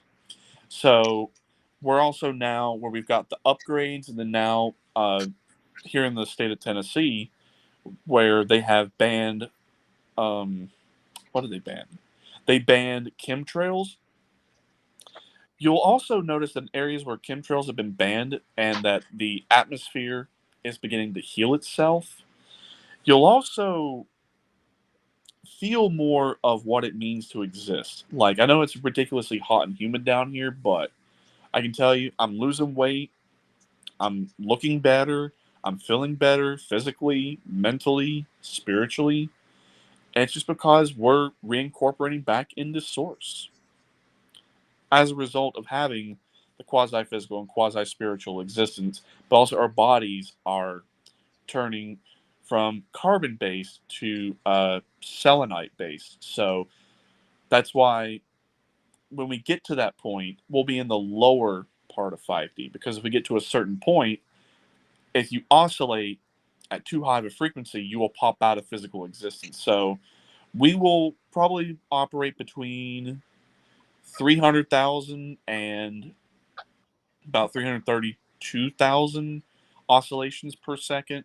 Where are we at right now? Well, we're in 4D, just about into 5D. Like we're leaving 4 and heavily into 5. I would say that most of the oscillations would be something like, we're probably at about 250,000 to 290,000 oscillations per second. So yeah, that way now the full picture has been painted. You now understand the idea, but where does the idea fit into? Now you understand the idea and where things fit into. So it's a pretty deep topic, a pretty rich and infinitely complex topic, but again, it's simple. I broke it down as simple and bare bones basic as I can make it. Now, how infinitely rich and complex you make of it from there is up to you. So yeah, that's really all I had to say about the one, the source, all of creation, all that exists. That's really all there really is to it. Like, I couldn't make it any more beyond with what I just made of it. Okay, thank you, Damien. You mentioned selenite. I just want to show you my selenite towers. This is pure selenite, and they use it to energize other crystals, and also Reiki masters use it for healing energy. Like if somebody's ill, they'll put these on the body, on the afflicted area. But it's a prehistoric. It's prehistoric. It's usually found in prehistoric seabeds, like in Utah. And Native Americans also used it in their shamanistic practices. Right. So that is part of our upgrade. Is we're getting upgrades in terms of our oscillation speed at how many vibrations a second that we as human beings, but also our planet, will be vibrating on. It's going to be higher up because where we are getting that upgrade, we are going to be having those higher oscillations. So any sort of crystals, particularly like selenite or any other sort of crystal, or just anything that would be very high vibrational or very high frequency, that's what we're going to be more compatible with. That's why a lot of things are falling away, is because we don't resonate or oscillate with that low vibration or that low frequency anymore. It's been a long, grueling process, and I've talked about it, on here and also off the air with you as well on different messages, but there really is no other way to go. We've wanted this. It's been a long time coming, but it's been decided individually and collectively and also by source that this is where we are now going to go. This is the direction we're going. So, well, I put an extra long polypropylene cord on here. Right. Let me just ask one question before you get your cards out. Yeah, I'm going to go ahead and go over there and get the cards ready, so I'll be back in just a moment. Okay, pendulum. Do you tap into the power of the one that's in the ether that's all around us? Okay, Okay, so it's direct source energy that it's tapping into. Direct source energy from the one.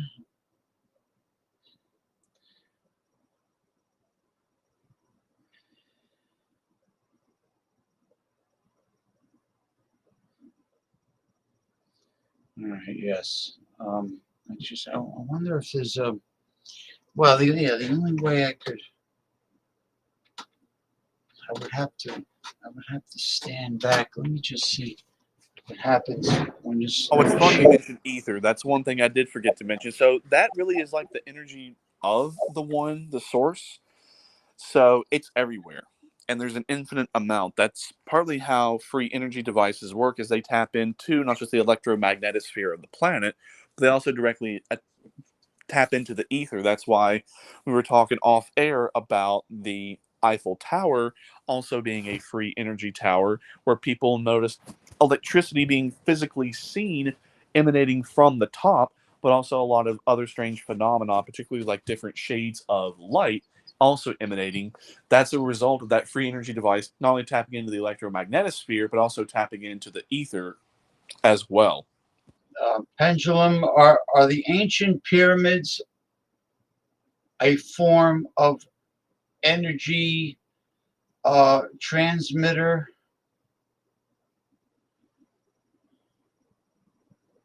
Yeah, same with obelisks. Okay, now I notice pendulum, an obelisk has a pyramid on the end. Okay, like the ones at Karnak in Egypt. The obelisk is, well, the original obelisk was like tipped in copper or gold. They were mentioning that there was an alloy used. Is it also a transmitter of energy or harnesser of energy? All right. Yeah, my brother-in-law is a non-believer. He says, why don't you hang the cord without holding it and see what happens?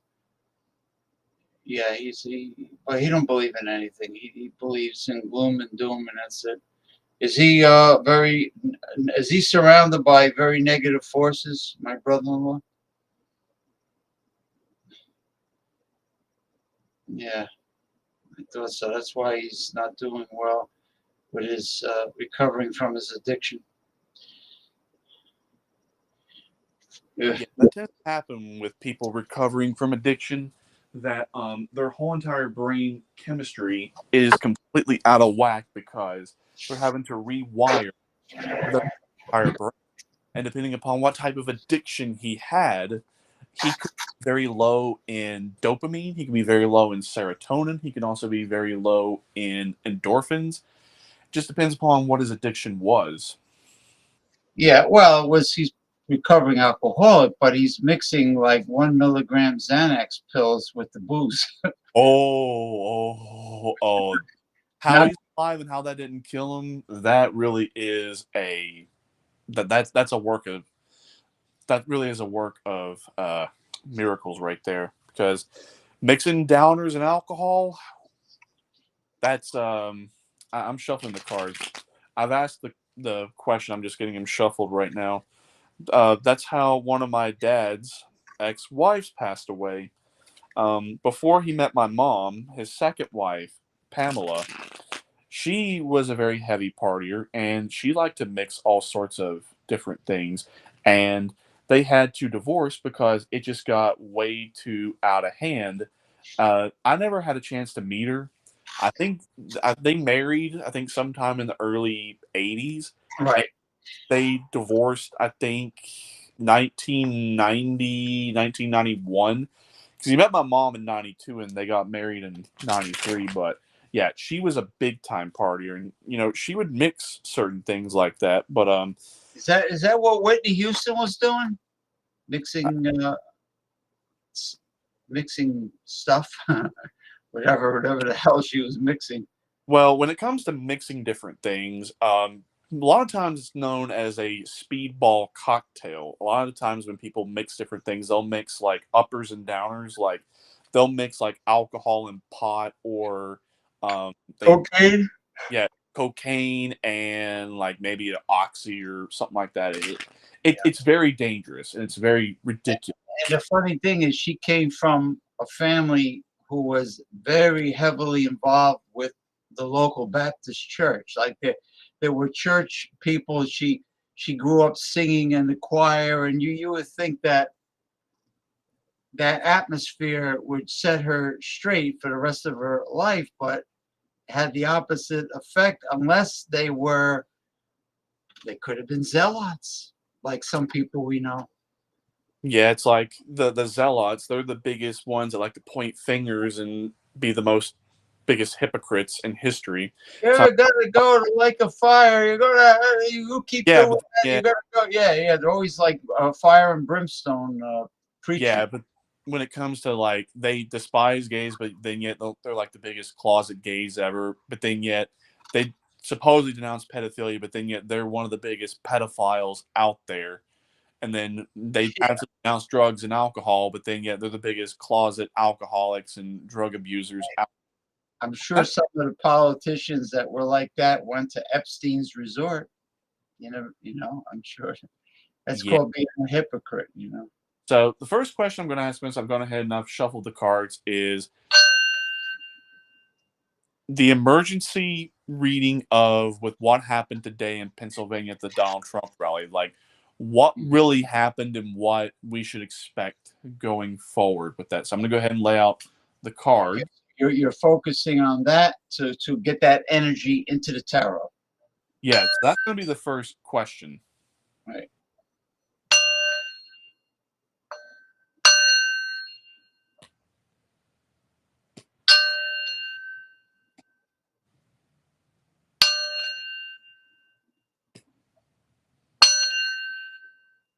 All right. Well, I'm going to tell you right now, it was not a staged event. It was not a false flag event. It really was a genuine event, but there's a lot of interesting things surrounding this event. Okay.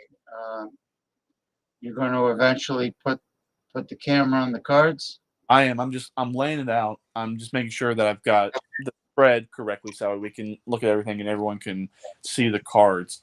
We can try it with the black light effect. If we can't see it, we can just skip that and just go with the normal. Well, if you want to shine a color on it, like purple, blue, or red, you might have to turn up the brightness of the color. Otherwise, we won't be able to see any cards. You know, so you just play.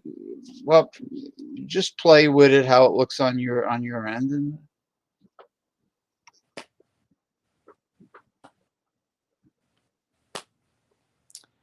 Well, I can go ahead and tell you right now, I've just about got all the cards laid out, that this was definitely work of some not so great individuals. Like, this has definitely got the deep state and the cabal and other evil, nefarious individuals written all over it.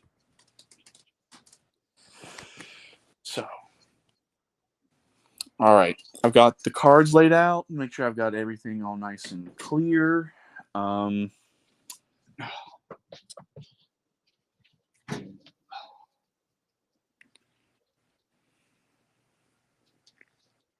right, let me make sure I got the right camera setting. yeah, you can't have that mirror.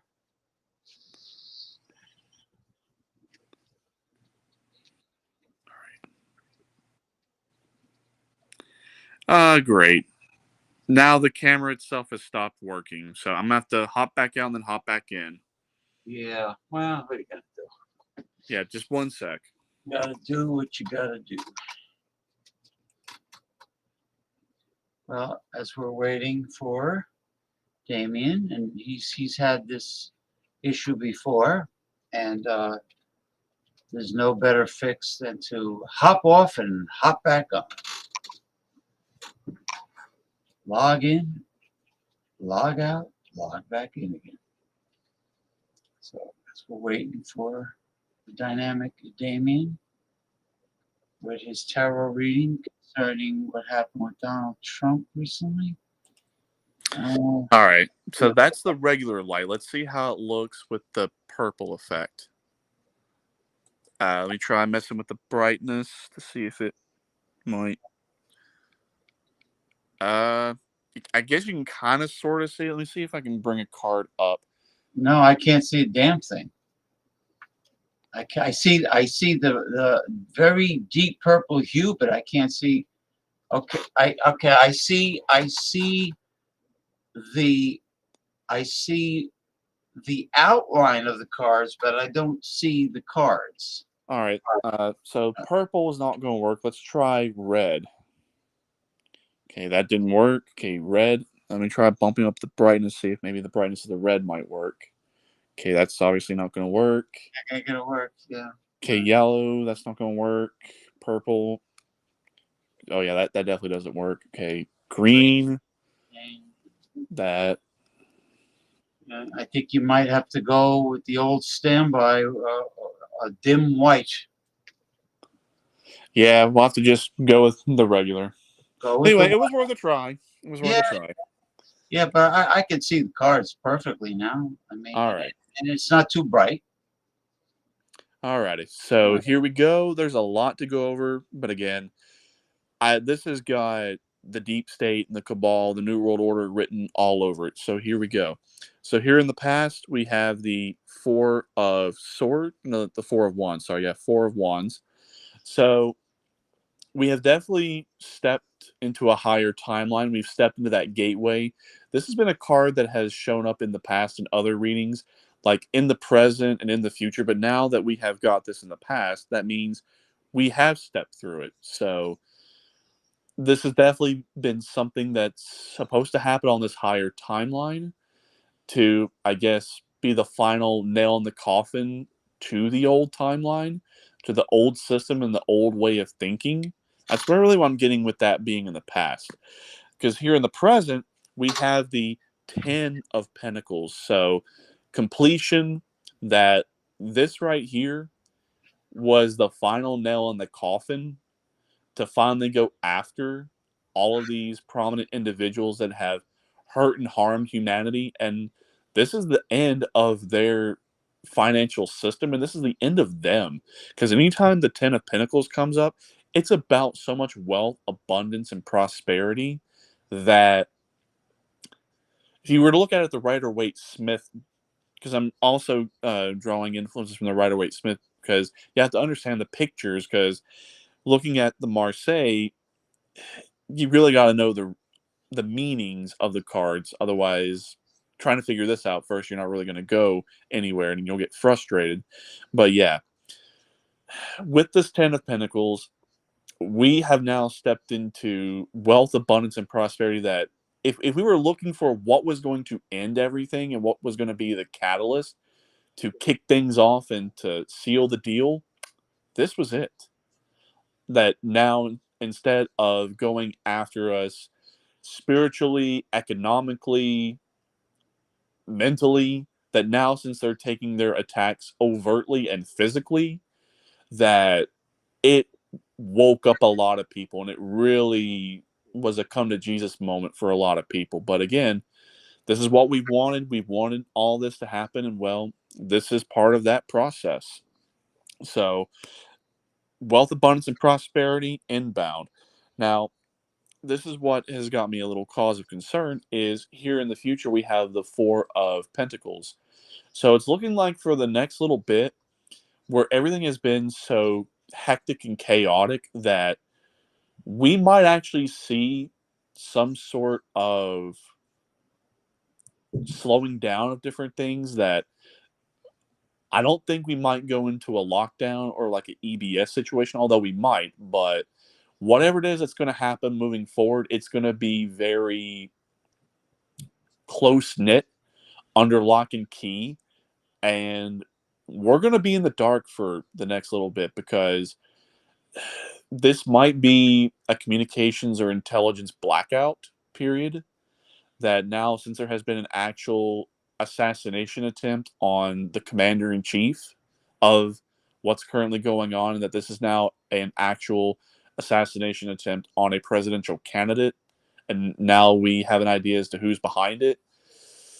It's not looking good, folks. It's really not looking good. So I would really keep your eyes peeled, ears open, and head on a swivel. But whatever it is that's going to happen, it's going to be more surprise things like this. So prepare as best as you can, but there's only so much you can really do. And then here, with the Knight of Wands, there's going to be a lot of fear and stress and anxiety moving forward, and that we have now been propelled into this new phase, that where things have been kind of stale and stagnant and behind the scenes, more covert, that it's going to get intense, it's going to get crazy, but now things are going to be so much in your face that we're going to have to really look at a lot of different things and really take a step back to really see what we can make heads or tails on, to see, okay, was that really true? Is that really false? Because this has shattered a lot of different things for a lot of different people, whether they want to admit it or not. This is more on a subconscious level that will make its way conscious. But I'm also getting that this is going to be a lot of stress, fear, and anxiety on the individuals who did this, that they thought that this was going to be a success and that this was going to go the way they thought it was going to go. But I can tell already this has backfired. This is going to completely backfire. This is going to come down on the individuals who did this hard. So a lot of stress, fear, and anxiety on both sides moving forward. So let's take a look at the connections here. So between the past and the present, we have the 7 of Pentacles. So this was planned, and this was like the time to execute this plan. That doing it earlier would not have gotten this effect. Doing it later would have not gotten this effect. So for good or for bad, this was supposed to happen. Like, this was the right time for it to happen. Now, between the present and the future, we now have the Hangman. So a lot of stress, fear, and anxiety, but now people are going to have to really take a good hard look at different things. That, again, illusions have been shattered. That I'm going to go out on the limb and go as far as to say that even though we did not want this to happen, but inadvertently this has now made Donald Trump and the Donald Trump camp martyrs So this was a very disastrous thing to do. And again, this is a Pandora's box that should not have been opened. I don't like him. I don't want him to have been assassinated, that he should be held accountable and responsible in a free and fair and honest, integral manner. But this, oh no. So a lot of people are going to have to really pause and take a step back and really look and analyze things. And that's what's going to happen. And also don't be surprised if now a lot of things are placed on hold. That if we were going fast and we now hit the brakes, the brakes lock up, tires screeching, and we're coming to a stop, yeah, as evidence is when we see what holds up the whole reading, it will make a ton more sense. So between the future and the outcome, we have the Empress. So this was also in the reading that I did the other night. So I'm not sure if she was in this position or another position, but this is the birth of something new. That this was a tipping point, that whether we wanted this to be the tipping point or not, it is. And things are going to change. Things are really going to change going forward. That this really was the catalyst and ultimately things to propel everything forward. So prepare for what's to come. That's all I can say on that. Now, let's take a look here at the 5 influences. So we have the Page of Cups, that with this, that while all of this was not like a false flag event, it was planned, but I'm getting that both sides really wanted this to happen for a variety of different reasons. Like the ones that staged this and prepared this to happen, they thought that this was going to go one way, and that's really what they were banking on to happen. While on the other side, the ones that did not plan it, they had been kind of waiting for this to happen, that this was like a contingency plan, that if this happened, something was going to be triggered or activated. And it really set off some very interesting motions for all sides. So that's really what I'm getting with this Page of Cups, is emotions are going to change going forward. So next we have the 8 of Pentacles. So I'm also getting with this that this was the work of something that is very sophisticated, that the amount of planning that went into this in order for this to be the result, that it doesn't make sense as to why all this planning and all this action went into it for just this outcome. That the results are a bit disproportionate, but again, this has been in the works for quite some time. But given this is an 8, and that this is Pentacles, that probably this has been about 8 years in the making, that they have really had 8 years of work into this, only for it to be pissed and squandered away in just one fell swoop. Now this is interesting, the Star card as an influence. So definitely this was ordained to happen, that this was written in the stars to happen, but this has also now propelled things into a specific alignment.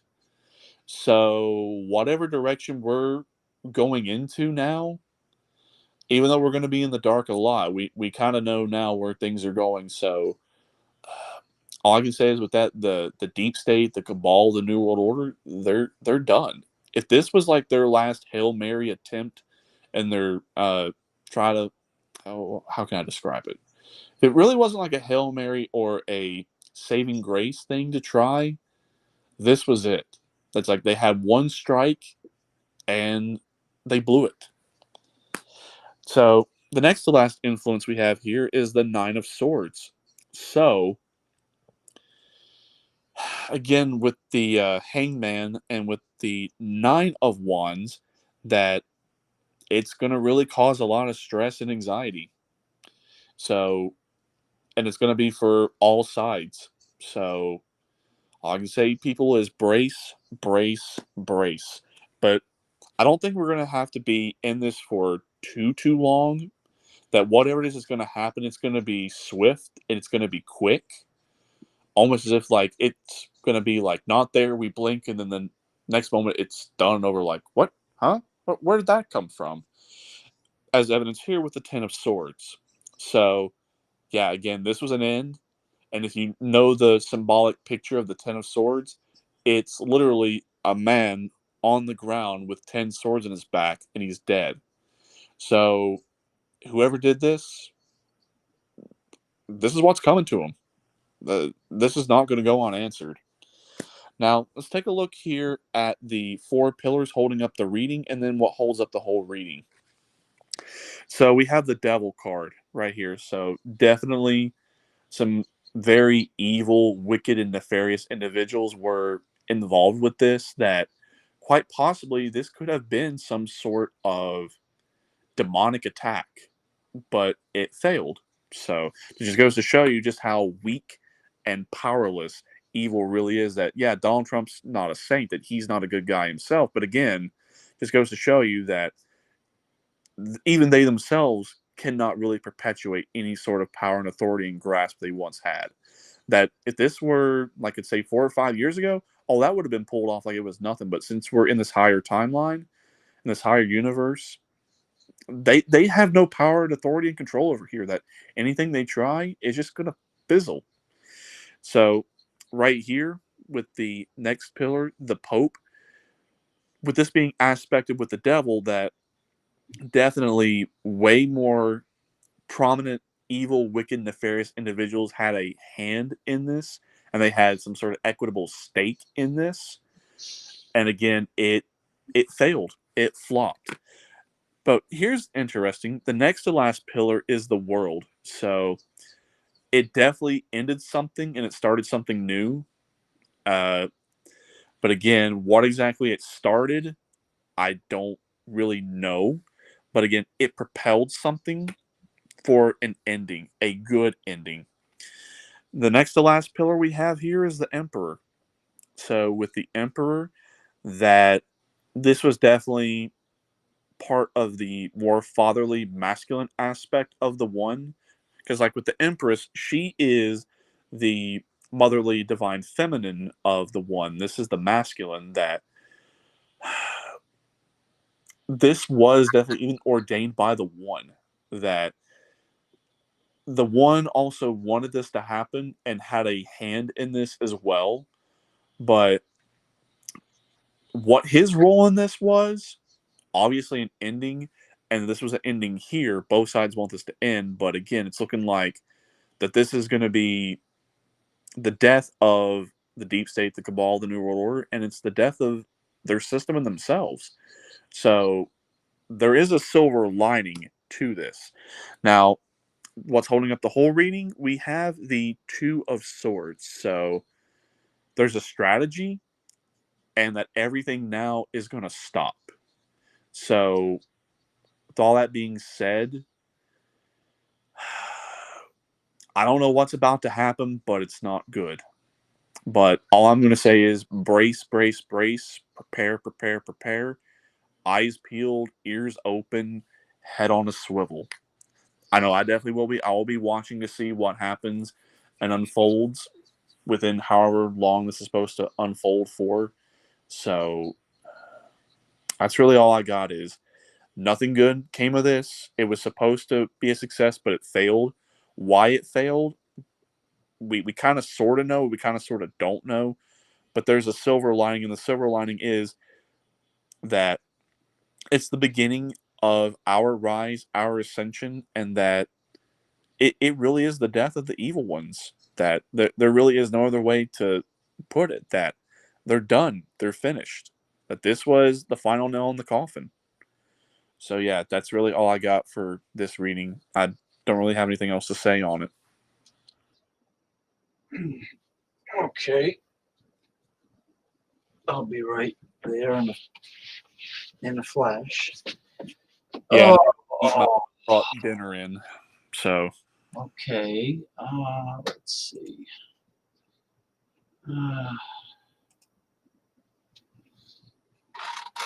Okay, so your dinner is arrived on a tray, or are you going in the kitchen for the dining room? she said it over there in my chair because she noticed I was doing a tarot reading. So Oh, so you're going to your chair. Yeah, she went ahead and sat over there. It's probably still hot. She brought it in like maybe 5 All right. minutes ago. Well, you could still, I mean, you could eat, and be on camera. Yeah, I'm gonna eat, but also I got a drink for tonight because after reading this reading and then knowing what we know now, like my stress and anxiety is up, so I'm gonna have a drink. No, definitely have a drink, but do anything except that gray circle. It gives me the willies. I gotta contact the company that runs the studio and find out Right. if they could come up with different colors, because it's like trying to eat cardboard. It's like I don't know why the programmers came up with that logo color. Yeah, me either. But yeah, I'll work something out. I'm gonna have to probably change clothes as well. So, all right, I'll see what I do with my toboggan or one of my other hats. I don't know what happened with Jordy. He says, "Send me the link. Send me the link. Send me the link." And he's showing his steaks with the blood oozing out, and making me hungry. And then all of a sudden, he vanished. I mean, what is he like? He looked like he was drunk as usual. But let me see if he sent me a message. Send me the link. Send me the link.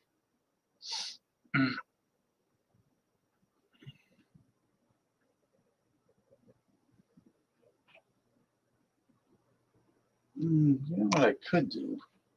Come to think of it. Hold on. Let's see if she's around.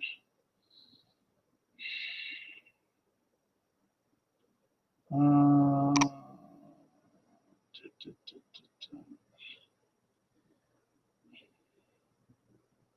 right.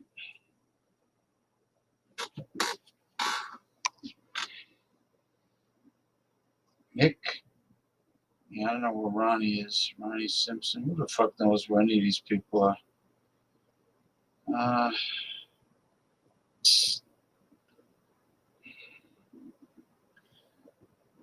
I'll be right with you, folks. I'm just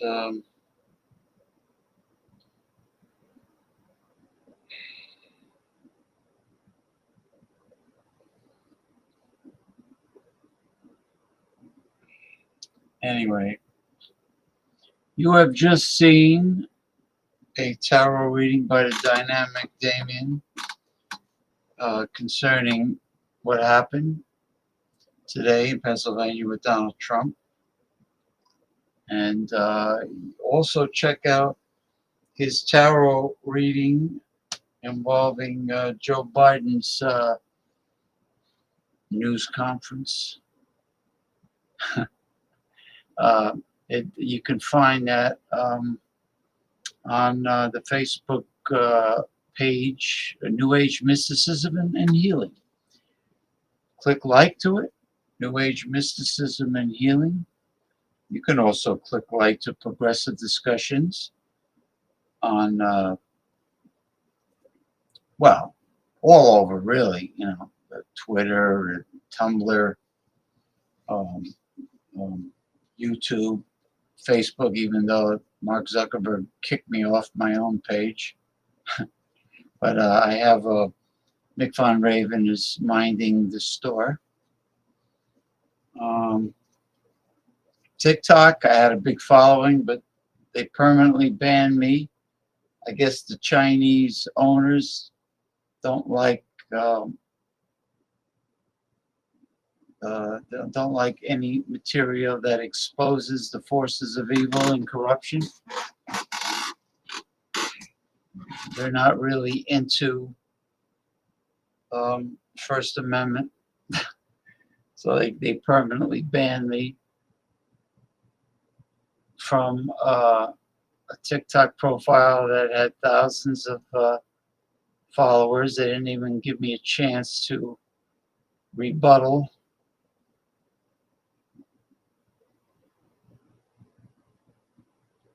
I couldn't appeal the decision. I did appeal the decision concerning Facebook kicking me off a page that I created in 2012.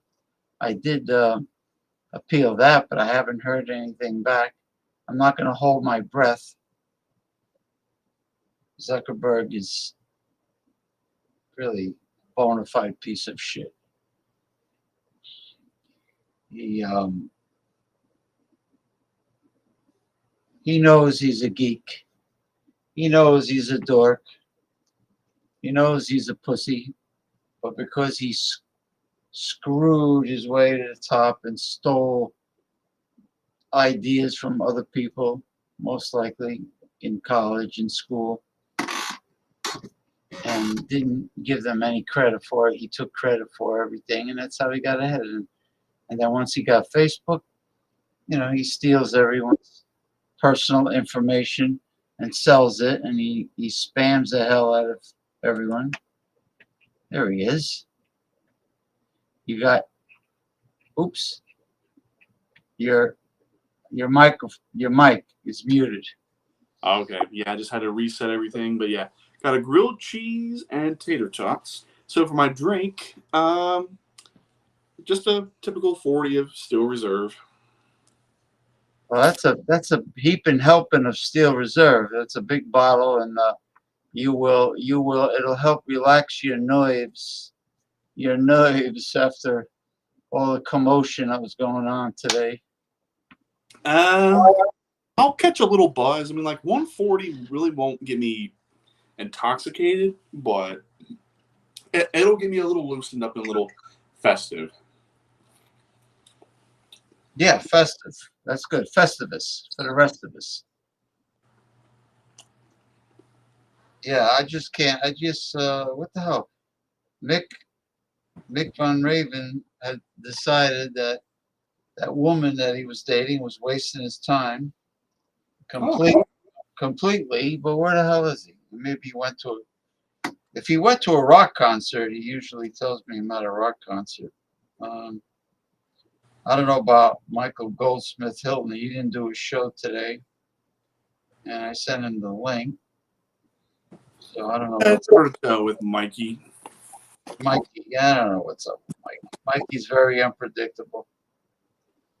I sent one to Mickey Herzog, the Reiki master that keeps on dodging, being, showing herself on video.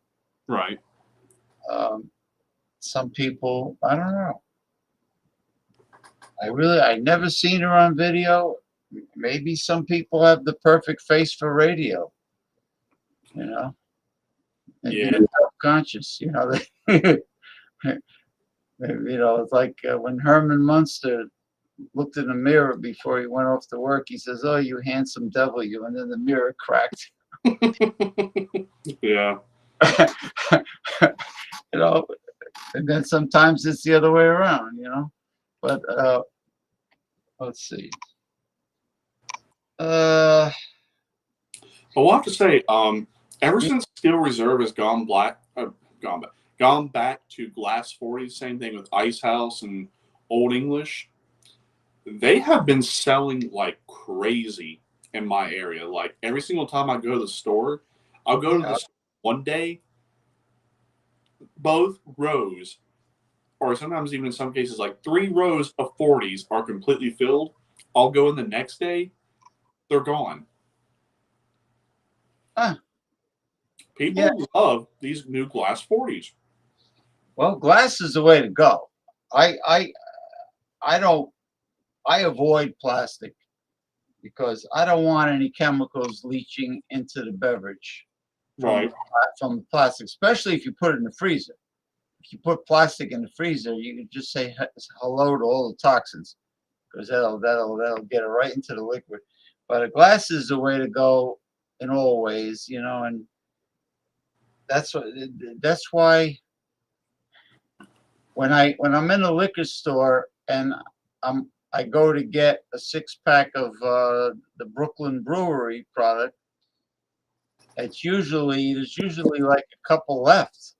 They're almost wiped out. And sometimes they are wiped out of either the lager or the East Coast IPA. And that means that people like the product and they also like the price. You know, I mean, everybody I know really complains about the high prices for 4 cans of craft beer. Not 6 cans, but 4 cans. Right. And that liquor store I was telling you about, where I found some really interesting brews I'm going to pick up. So I was in there today with some of my pickup orders I get from DoorDash. So I was waiting on them to fill the order, and I was taking a look at the beer section to see what they had. Mm-hmm. I was shocked. They have Czech Bar. So Czech Bar is the original Budweiser, and there's been a massive back and forth between Budweiser and Czech Bar as to who is the original Budweiser. So they're not the same recipe, and Jay Terrio with his friend David, they did a taste comparison between Budweiser and Czech Bar, but from what I can tell, just all the different things they talked about in the video, here's the case. So Czech Bar is the original Budweiser in Europe, but here's the kicker. It can only be sold as Czech Bar in the United States because Budweiser, I think it's the trademark, is older in America than Czech Bar. That's why in America it's sold as Budweiser and then Czech Bar. But in Europe, it's sold as Budweiser, and regular Budweiser just sold as Bud. Because although the brewery is older, in Europe they tend to go more upon brewery history. The United States goes on like trademarks and patents. So it's a brewery and a patent trademark issue. That's what it comes down to. But when I looked at the bottle, I could definitely tell that for a Euro lager, it's going to be unique because here's the biggest thing that stood out to me. So Budweiser is barley malt, rice, yeast, and hops. Czech Bar is malt, yeast, and hops. So it's an all malt beer. So it's a Reinheitsgebot beer. But they're both 5%. But the ABV is 5%, but the IBUs are different. And the malt is different. So Budweiser, I think they use just use like regular 2-row and 6-row barley malt, but Czech Bar uses Moravian malt, and that's a very peculiar malt from Europe. And I think Coors Banquet also uses Moravian malt. And then I think the hops, I'm not sure what hops Budweiser uses, but I'm not sure if they use Saaz or Strissel's-Fault, but they make it clear on the bottle of Czech Bar, Moravian malt and Saaz hops. So, what is Coors Banquet classified as? What kind of just beer? a regular beer. It's a lager. So this is like Macro's attempt to dabble in craft. Coors Banquet.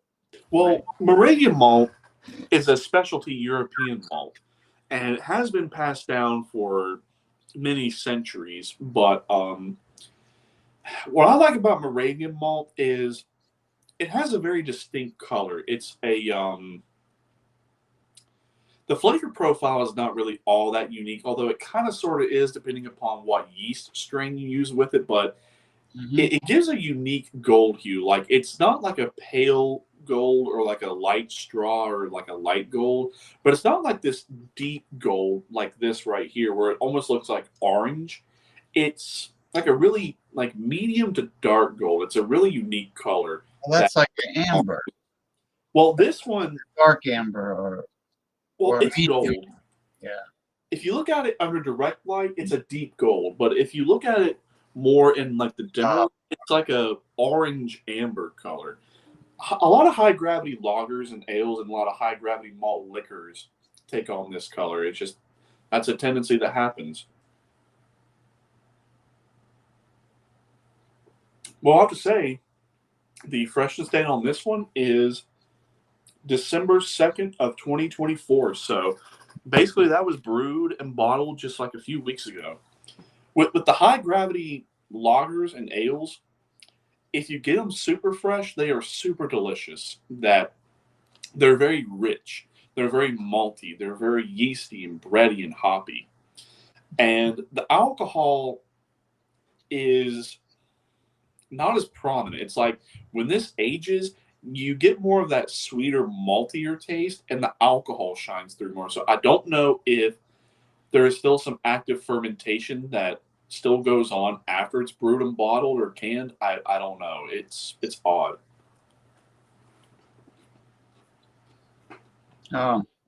Well, I'm reading this article that Mick Von Raven sent me from Apple News, and apparently one attendee of the Donald Trump rally has died from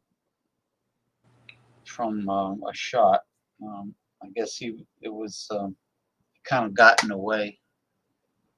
He or she gotten away. Let's see. Is it video?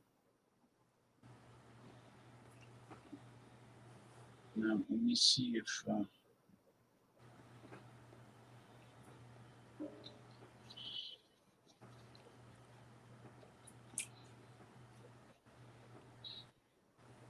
jeez.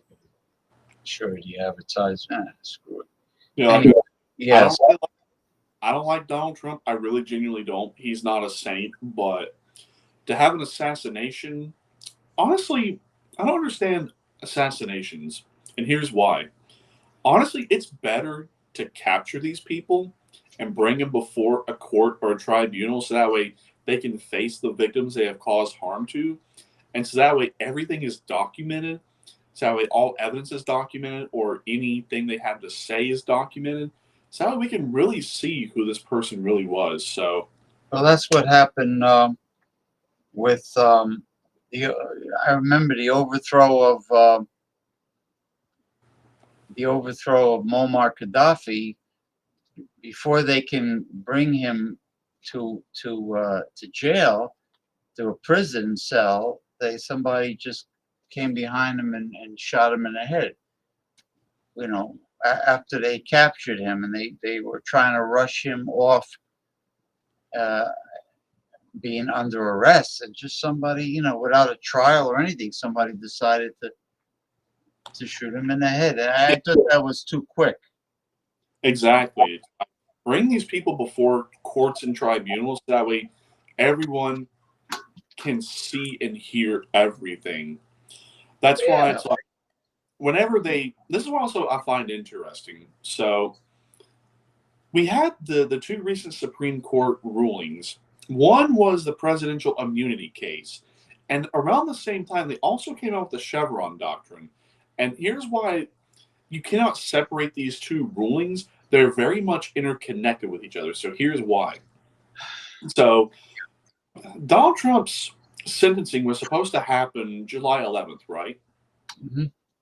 Well, in New York, they are reviewing that verdict based upon this presidential immunities case. So that kind of makes you wonder, okay, now we can shed a little bit of light and a little bit of perspective on what the whole case is really about, because the details surrounding the case were not exactly clear. And the reason why I was a bit skeptical about, you know, whether he was guilty or innocent, I'm just like, I don't really know either way, is because it's New York. New York is very corrupt. That the verdicts they want to go ahead and hand down to anybody, not just Donald Trump, but hell, like I say, if you or I got dragged into a New York court, it's going to be rigged and stacked against us as well. So it's like the perpetuators of this case and finding him guilty, it really makes you want to go, okay, is he really, really guilty, or is this a rigged verdict? But I digress. But anyway, so the presidential immunities ruling set a very interesting precedent. And we talked about this off air as well, that it defined what presidential immunity is and what presidential immunity isn't. So, for example, if the president were acting within official capacity, within constitutional confines as official acts, they have immunity. But if it does not pertain to that, like, for example, if, it may have been a presidential act, but it's not within the constitutional confines of the constitutional scope, or if it was an unofficial act, not within those confines, they don't have immunity. Well, here's what people don't realize and need to realize about that. That set up a very interesting precedent to be set up and to be used against a lot of prominent individuals, because that type of immunity not only affects the president, that affects judges, lawyers, it also affects reps and senators and anyone that is under the authority or the command or the jurisdiction of all three branches of government.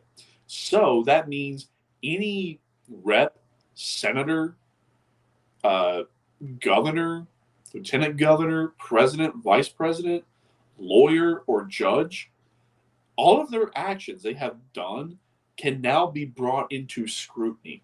So, for example, this sets up a precedent to where now George W. Bush can now be looked at. And we're really looking at the fine-tooth comb along with his buddy Dick Cheney and all the interesting dealings they had with Halliburton and how they were both involved in 9/11 with it being an inside job. They can now be prosecuted, convicted, and even executed for those actions because they were not in the best benefit of the people. That was not within the constitutional confines of any sort of official act. And most importantly, there is nothing that grants a president or a vice president in any capacity to stage a false flag event and put 2 wars on a credit card. Mm-hmm. So while everyone's talking about, oh, this is going to set up a precedent for Donald Trump to go after everyone, like, while that may or may not be true, that's only one perspective. This is a silver lining. We have basically been handed the cards to deal with these motherfuckers and finally put them in their place. As like, if you want accountability, responsibility, and justice for all that's happened, well, this may not be what you wanted, but here you go. Here's just something to make that happen, you know? But on the flip side, with the Chevron doctrine, how it overturned Chevron. This one was a no-brainer, but most people don't understand this, and here's why. So, the Chevron deference was what it was originally called, to where executive agencies would create their own laws, rules, regulations outside of the delegated authority that Congress would give them on the federal level. But this would also apply to the state level as well, that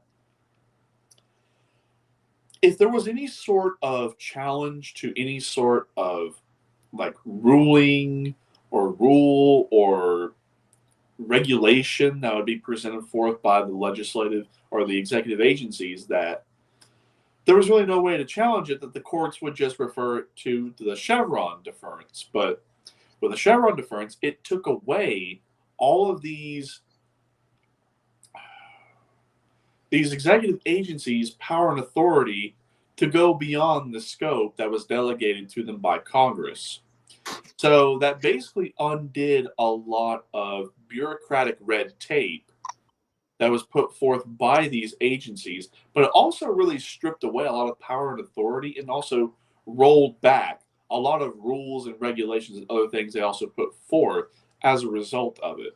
Now, about to how far back we should be looking at, well, the ruling really only applies to about 1984 to present, but we can also go from 1983 and back to see, okay, was that really done by the congressional authority that was given, or was it not? If it was, okay, fine, it stands. But if it was not, then it does not stand. So it's a double whammy. It defines presidential immunity to where what immunity applies to or does not apply to, but it also gets rid of a lot of the power and authority that the fourth branch of government, bureaucracy, really had. But what also most people need to realize is, where we have talked about devolution and continuity of government, that, like I say, for example, now all of a sudden that comes forward, then there's not really anything that can be done about that. as much as we want to say that that really was vile and disgusting and this and that, nothing could really be done. So I can understand why people don't like it. But again, you got to look at it from all perspectives. Sometimes the most hateful thing you absolutely hate and despise and detest can only be like the silver lining you've been wanting for so long. So, make of it what you will, but I'm an opportunist. You give me an opportunity, I will take it as far as I can take it, and I can't take it anymore. Popeye used to say that I stands as much as I can stand, and I can't stands no more. Right. And that's what people need to realize is tapping into your true infinite potential. That limitation saying that, oh, I can't do that, get that mentality and get those words out of your brain, out of your vocabulary, because once you do and you realize that you can do anything, you can comprehend anything, you'll be surprised at how much opens up to you and how much wealth of knowledge you open yourself up to and how much of an upgrade in your life you get, So that's why when I was talking about all of that, there was a method to the madness is I really don't really stand anything to gain by telling people this stuff. I genuinely don't. It's not like, oh, you tell these people and convince these people, here's you a check for X amount of money. No. Even if I was given that opportunity, I'd be like, no, it's not about the money. It's about truth and integrity and getting people the truth. Because, like that George Orwell quote, in a universal world of deception, telling the truth is a revolutionary act. I remember reading that quote when I was like 16, 17, and it's stuck with me ever since. So,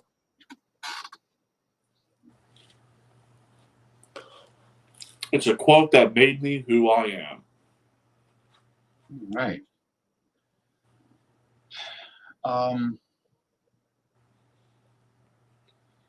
Well, getting back to evil people getting a trial and facing some of their victims in court and a sentence carried out in public. An example of that would be Saddam Hussein.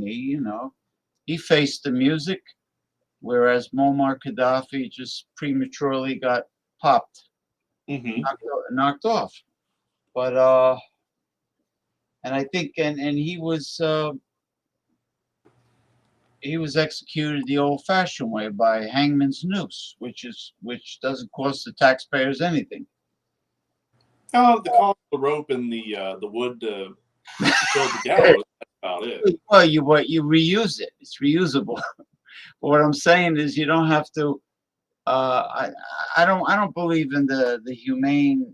The more humane trap door that's at the on the floor of the gallows deck, and then and they fall through and their neck breaks right away. No, I like the Middle Ages style hangman's noose where it massages into the neck. The rope gets tighter and tighter, and it massages into the neck, and they're kicking. Yeah. You're laughing. Well, they usually put like a hood over their head, like a black hood, right? Well, sometimes the executioner puts on a hood. But I think this is one thing we had talked about earlier is I'm not sure how much we really brushed on the topic, but the question that was posed was, is abortion and the death penalty really murder? And I'm going to go with it can't be. It's retribution. It's retribution. Well, here's another reason why it cannot be murder. Look at the definition of killing and murder. There is a distinct difference. Taking a life can be lawful and it can be lawful and justifiable. Murder is unlawful and unjustifiable taking of life. So, by those very definitions, neither are intrinsically murder, but they can be. So, for example, we have things like self-defense laws that if you stand your ground and you have to take the life of another being for the protection of yourself or others or property, for example, that's just taking a life. That's killing. Murder is when you do that without the confines of the law, and you do it outside the confines of the law. So, well, dispatching a turkey before Thanksgiving, animal rights activists that are pro-vegan will say, you're taking a life. You murdered the turkey. Turkey's innocent. Blah, blah. No, well, it's called the food chain. We're at the top of the food chain. You got to kill it before you eat it. Exactly. It's like, if you go fishing, if you're fishing and you catch a big bluefin tuna, several hundred pounds, and you're lucky enough to get it in a damn boat, that's a lot of sushi there. What are you gonna do? You're gonna like throw it back? It's a lot of meat. That's nice sushi right there. Well, the fish dies, and then the PETA people will go, "You're killers! You're killers!" Well, what did they do for thousands of years? It's called the food chain. People, the hunters and gatherers. I think the women gathered and the men hunt. Something like that. Exactly. But as we were saying, so an executioner is not a murderer, because look at what the term execute means. Although we associate the term execution with, the gallows, the firing squad, the electric chair, things like that. But in a legal or official capacity, all you're doing is carrying out an order, because the root word is executive. To execute means to carry out something. So an executioner is just carrying out an order. Or if you become an executor of an estate, for example, you are just carrying out the orders that are within the will, for example. Now, for example, if there is not a will, you cannot be an administrator. You cannot be an executor. You have to be an administrator. Big difference. Executive is appointed by will. Administrator is appointed by a court or some official body. At least that's how Virginia would do it. Well, look at Henry VIII. I mean, they beheaded people, and the executioner, like you said, was not identified as a person, because there couldn't be any emotional attachment to what he did. He was a man of mystery, because I guess he didn't want people pointing at him in public saying, "Oh, there he is. Here's the executioner that beheads all those people. He beheaded my cousin the other day."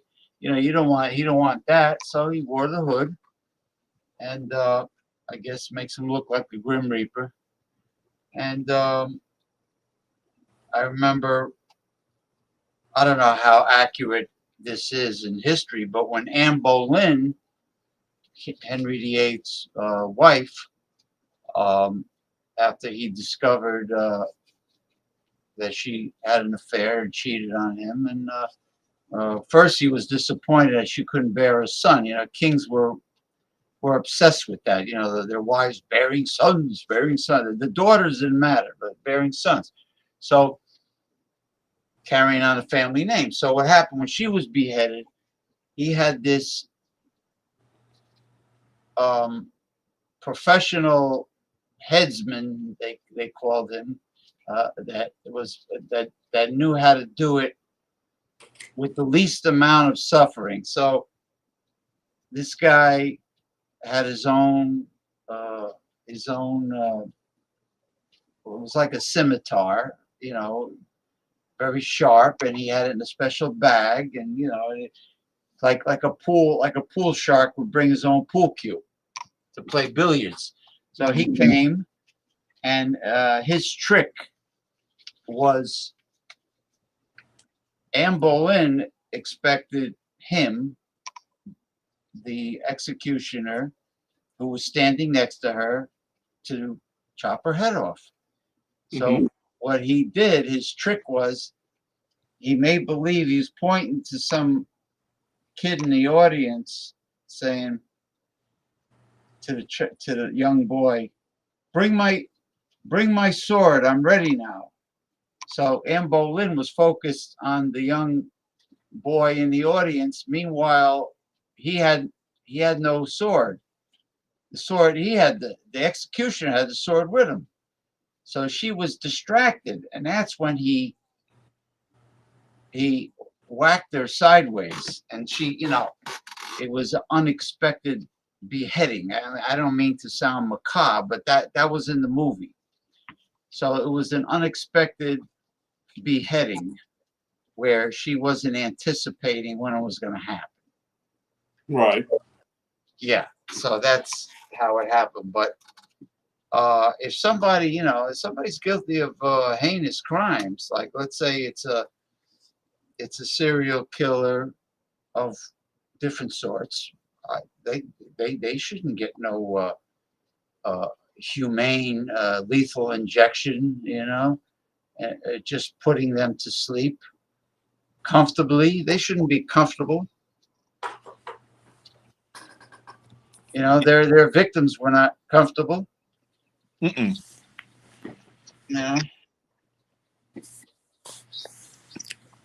Exactly, and that's the point. But I mean, you could slowly lower them into a pool of red-bellied piranhas if you want. You could slowly, first the toes, then the feet, then the ankles, then the calves, or you can lower them. You can lower them horizontally, putting their genitalia into the water first. Oh my! What happened?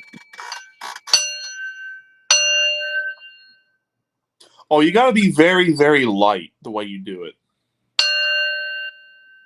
Oh yeah, you're right. If I hit it hard, it doesn't have the after vibration. Well, you hit it hard, but the thing you use to go around the bowl, you got to be very light with it to get to see.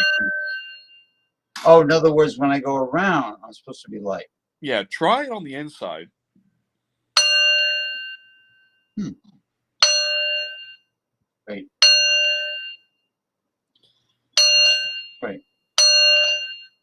Why does it? Wait. Yeah, all right, the outside works better. The outside works better. So the light rotation makes it sing longer. Right. But also, one other thing, whenever you get done with that, so this is like a obscure thing that people may or may not realize. So where we have talked about devolution and continuity of government, and where we also pointed out how a lot of individuals that are still around supposedly are really not them, that if they have really been tried in Gitmo or other places for war crimes, crimes against humanity, treason, sedition, insurrection, and this is really going to be the biggest telltale thing, even though I've seen all the evidence that points to that being the case, I think they waited until this presidential immunity ruling to come out, because if that were the case, that he did use the presidential power and authority to go after all these people, if it really were to stand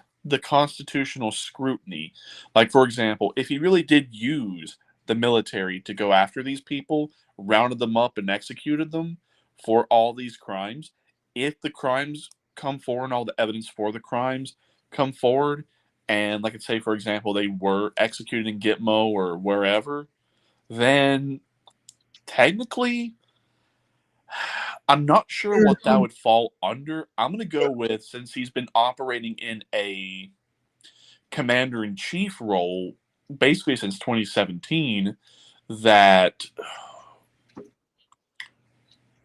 an argument could be made that where these people have circumvented the Constitution and have created all of these crimes and have perpetuated all this harm, that probably somewhere it could be done.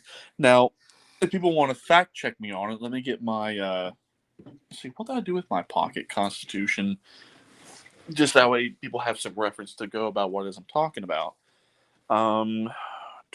Here we go. And this is going to be the whole scope that is within the power and authority of the President of the United States. So let me get up Article 2 here.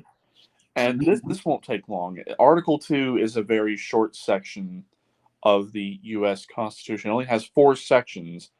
Right. And it's very detailed. But I'll go over just the brief aspects of it. So this is where the presidential power and authority starts and stops. But then yet when I get into more detail, you'll understand why that would make sense, why they needed him in the commander-in-chief role, because it's not very clear as to what the commander-in-chief powers are, for good or for bad. But anyway, so Article 2, Section 1 states, the executive power shall be vested in a president of the United States of America. He shall hold his office during the term of 4 years, and together with the vice president, chosen for the same term, be elected as follows. Each state shall appoint in such a manner as the legislature thereof may direct a number of electors equal to the whole number of senators and representatives to which the state may be entitled in the Congress, but no senator or representative or person holding an office of trust or profit under the United States shall be appointed as an elector. And then it goes into some details about what an elector is. Mm-hmm. And then it also goes into some more detail about different rules when it comes to electors, but that doesn't really apply. So here we go. This is the point that we need to really focus on here. Article 2, Section 2. The President shall be Commander-in-Chief of the Navy and of the Army of the United States and of the militia of the several states. When called into the actual service of the United States, he may require the opinion in writing of the principal officer in each of the executive departments upon any subject relating to the duties of the respective offices, and shall have power to grant reprieves and pardons for offenses against the United States, except in cases of impeachment. He shall have power by and with the advice and the consent of the Senate to make treaties and provide 2/3 of the senators present concur, and he shall nominate, and by and with the advice and consent of the Senate shall appoint ambassadors and other public ministers and councils, and also judges of the Supreme Court and all other officers of the United States whose appointments are not herein otherwise provided for, and which shall be established by law by the Congress, and may by the law vested the appointment of such inferior officers as they think proper, in the President alone, in the court of law, or in the heads of departments. The President shall have power to fill up all vacancies that may happen during the recess of the Senate by granting commissions, which shall expire at the end of their next session. So Section 3 and Section 4 are really short. He shall from time to time give to the Congress information of the state of the Union and recommend to their consideration such measures as he shall judge necessary and expedient. He may, on extraordinary occasions, convene both houses or either of them, and in cases of disagreement between them with respect to the time of adjournment, he may adjourn them to such time as he shall think proper, he shall receive ambassadors and other public ministers. He shall take care of the laws, and that the laws be faithfully executed, and shall commission all the officers of the United States. In Section 4, the President, Vice President, and all civil officers of the United States shall be removed from office on impeachment for conviction of treason, bribery, other high crimes, and misdemeanors. So what does all that mean?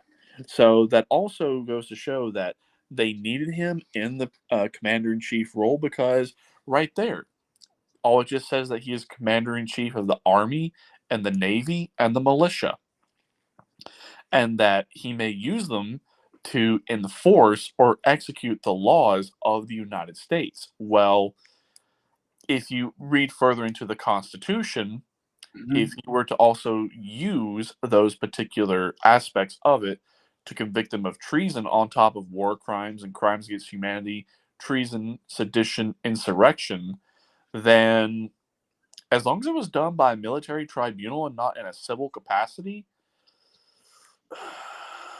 nothing can really be done, unfortunately.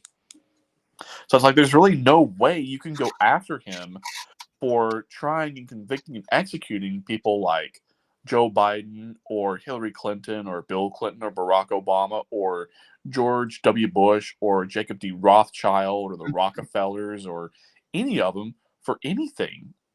That's the scrutiny, and good luck with that. That's really all I got to say on it. Mm-hmm. Excellent.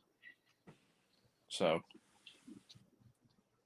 well, your reviews are second to none. I mean, whether it be your food reviews, your beer reviews, I am sure your liquor reviews, if you did the airline bottles, will be outstanding. And now you have your tarot readings and any monologues you happen to do concerning politics or mysticism. So you got the full diversity of topics. Now,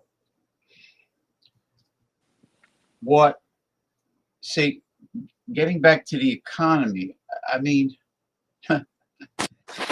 I always thought that price gouging was illegal. At one time, monopolies were illegal, and then they became the norm. But I always thought price gouging was illegal. But apparently, they're letting it occur. Well, the problem we keep running into is we keep running to government to solve our problems. But now, as we have seen in at least the past 5 years, and even before then, that every single time we run to government for the problem, oh yeah, they offer us a solution to the problem, but it's not the solution that we need to the problem. So I was like, I understand price gouging, monopolies, all of that is a very deep and genuine concern. But here's the way we need to look at this and how we can really get a better grasp on it.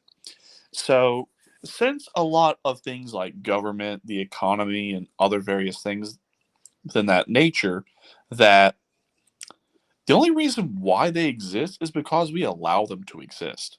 That where do you think monopolies, corporations, price gouging, where do you really think all that stuff comes from?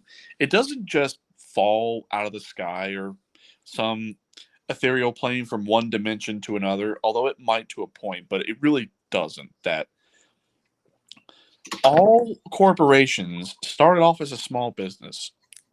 Take any example you want to think of, like Target, Walmart, hell, even Apple. They all started as small businesses.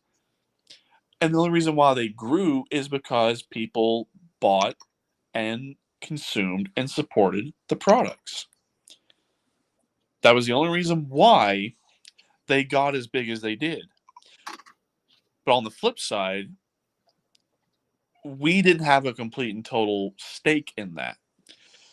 especially when we were reading about the Second Declaration of Independence, the nation building of venture capitalists, that every single time that the capitalists would seek their capital into something, that whenever they would give them unlimited financial support, either through stocks, bonds, sureties, raw financial capital, credit, what have you, that's why the whole system really stayed afloat for as long as it did. So now that the stock market is drying up and that credit's drying up, the money supply is drying up, and this system has now come to the end of its rope, that now we really understand that the only reason why it had power and authority and control is because whether we directly or indirectly gave it that power and authority and control, but yeah, we gave it that power, but what good did it really do us? Not really a whole lot of anything.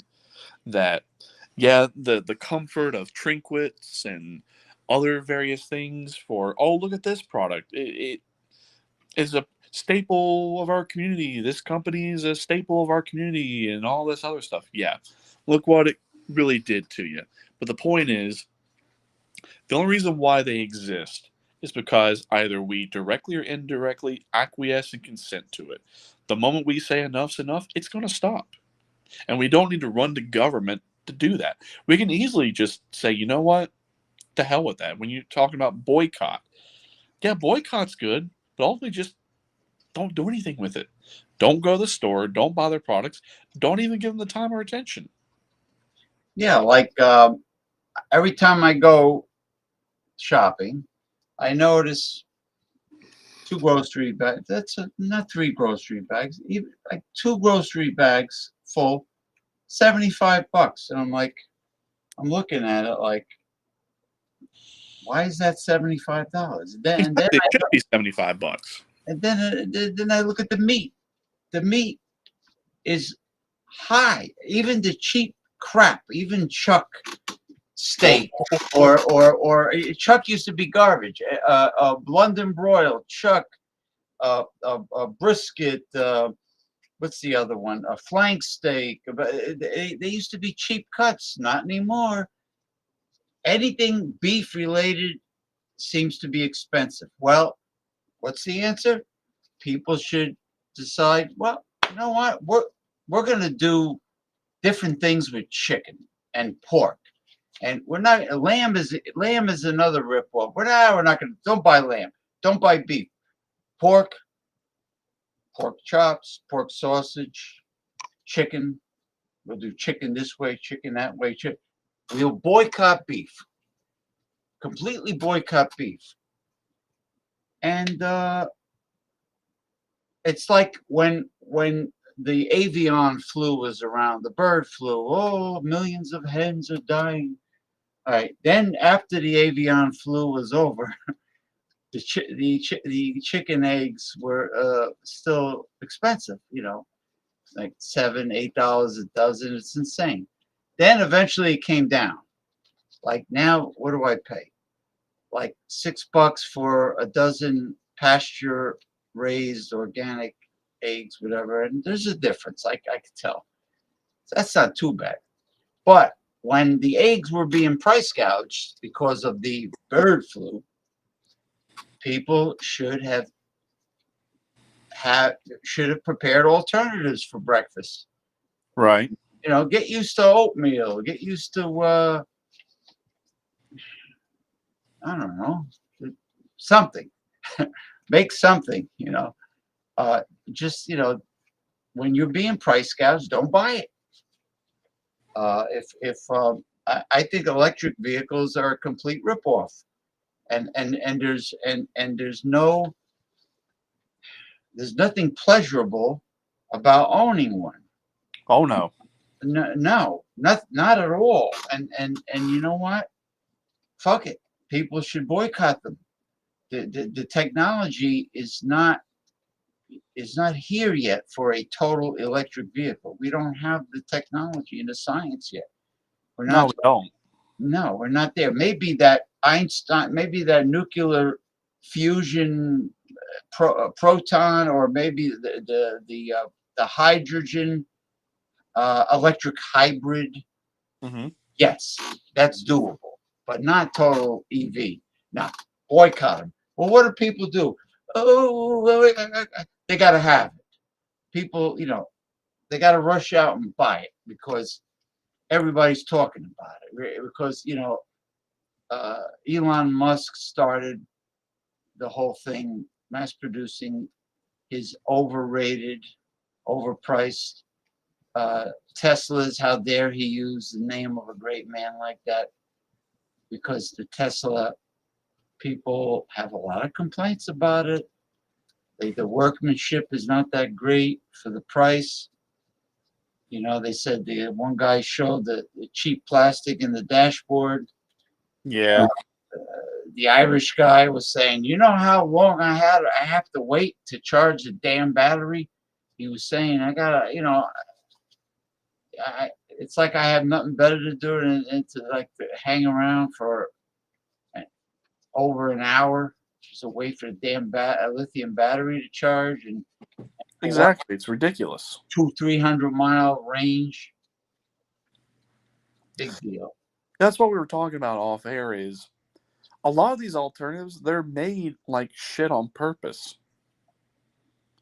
Just to discredit all of the alternatives that are out there. So we were talking about solar panels, for example, off air, that the amount of output and the potential that you get from them by mandates is only like 10 to 15%. And that's why I went on my tirade of to hell with all that, fuck all that, and that ultimately if we really want the 5D ascension, if we really want wealth, abundance, prosperity, freedom, and sovereignty, we have to ditch all this. Like, taking it forward into 5D would make absolutely no sense. No sense whatsoever. The amount of energy that a solar panel produces, the percentage of that energy that can be converted to electricity is, like you said, it's a small percentage. By design. Yeah, and then the thing about the Sahara Desert, there's just too many things that could go wrong and interfere with the efficiency of the solar panel. You got a lot of factors going on in the desert there, and it's just not the way to go. Now the hydroelectric buoys in the ocean, where the buoy is offshore, and when the weather gets choppy, the buoys bob up and down and make electricity. Yes. Big powerful waterfalls. Yeah. Wind. Yes. Now nuclear fusion doesn't have any toxic radioactive waste like nuclear fission. Right. Okay. And according to the article, you can travel almost the speed of light through nuclear fusion, but yeah, you wouldn't want to go to speed of light because I think Einstein says we wouldn't be able to survive the actual speed of light. Depends upon what kind of vessel you are in, but time is a very interesting dimension in these lower dimensions, but when you get in the higher dimensions, time doesn't really exist, and I'll explain why. So in the higher dimensions, where there is less mathematics involved and there's more pure existence in those higher realms, time is something that is only really subject to the lower dimensions. And I know I've talked about this, and we briefly talked about it when we were talking about Nikola Tesla's experiment, where he invented really the only practical time machine that could really happen. And it really didn't even affect time. All it did was it peeled back certain layers of existence. And here's what it did. When he invented his time machine, when he said that he was able to see the past, the present, and the future all at the same time, that's a very important and crucial key to understanding how existence itself works. Here's how. So, does time really objectively exist outside of the human construct?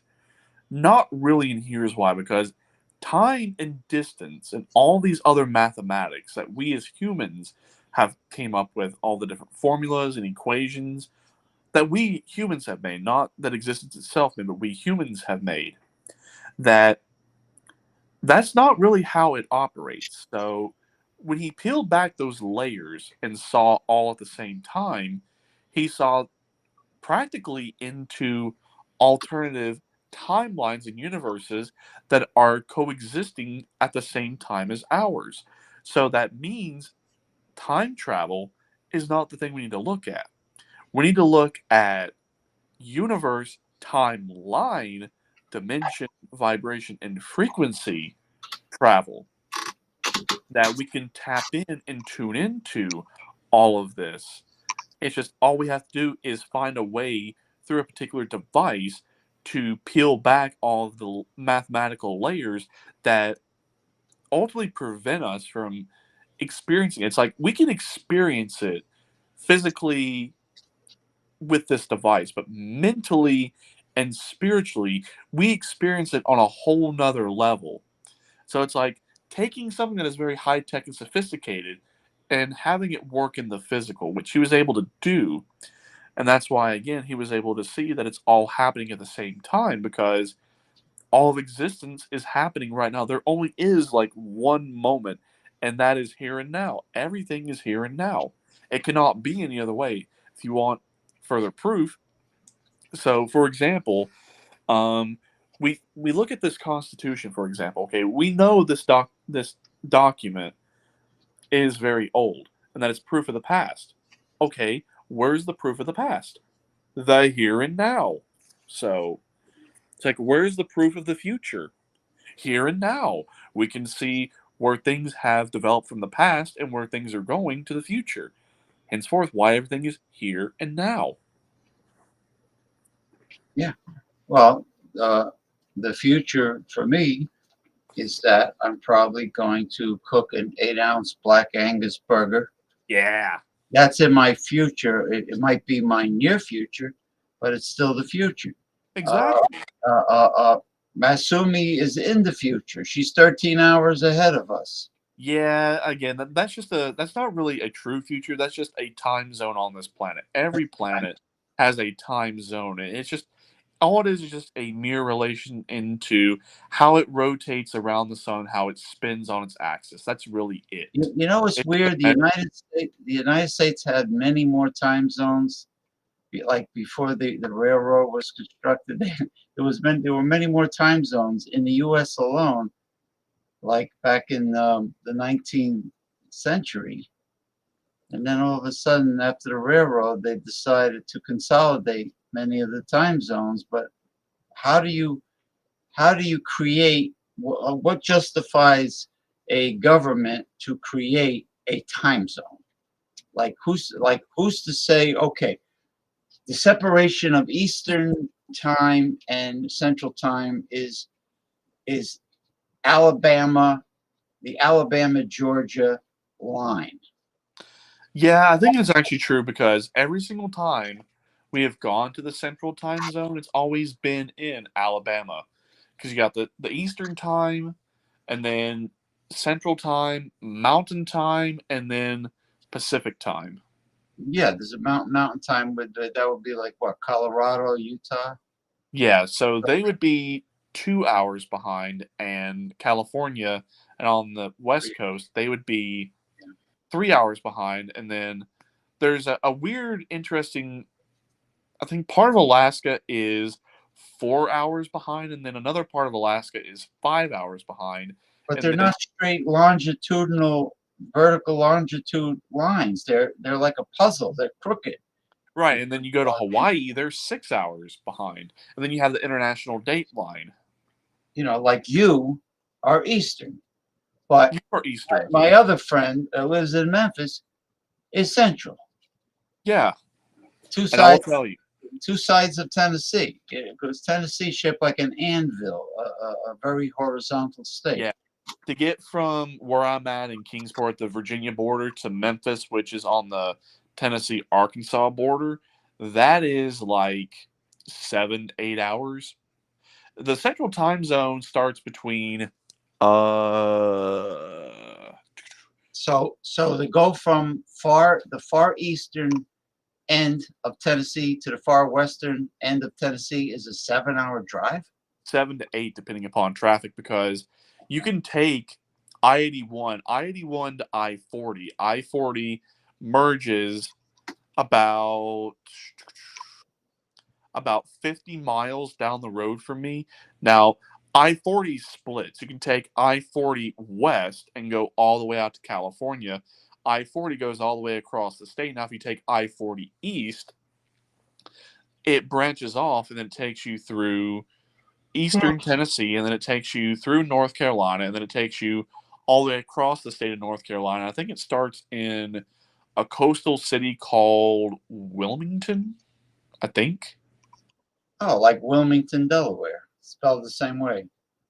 I'm not sure if it's, I think it's Wilmington and Wilmington, the difference between a D and a T. So central time zone, it goes like right through the middle of Tennessee, right? Yeah, I'm trying to think exactly where the central time zone starts in Tennessee. I know it affects Nashville and Memphis, which would mean that the time zone shift is between Knoxville and Memphis. And between Knoxville and Memphis, depending upon traffic, that's like a 3 to 4 hour drive, give or take. Yeah, because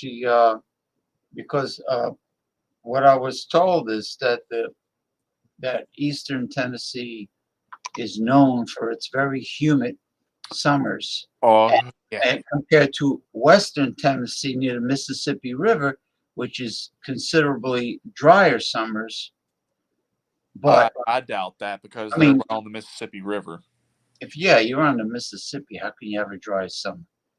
I mean, Exactly. It'd be like trying to say that Louisiana, being down the Gulf, has very dry and not so humid summers. They have it worse than we do, but holy hell. yeah. Well, even like Mississippi is swampy, right? You actually, a friend of mine that moved from Chicago to Louisiana says that they went to the beach at the Gulf, and she did not go in the water because it looked dirty. And the simple reason is she went to the beach in Mississippi, and you have the Mississippi River, what they call the Delta, emptying into the Gulf.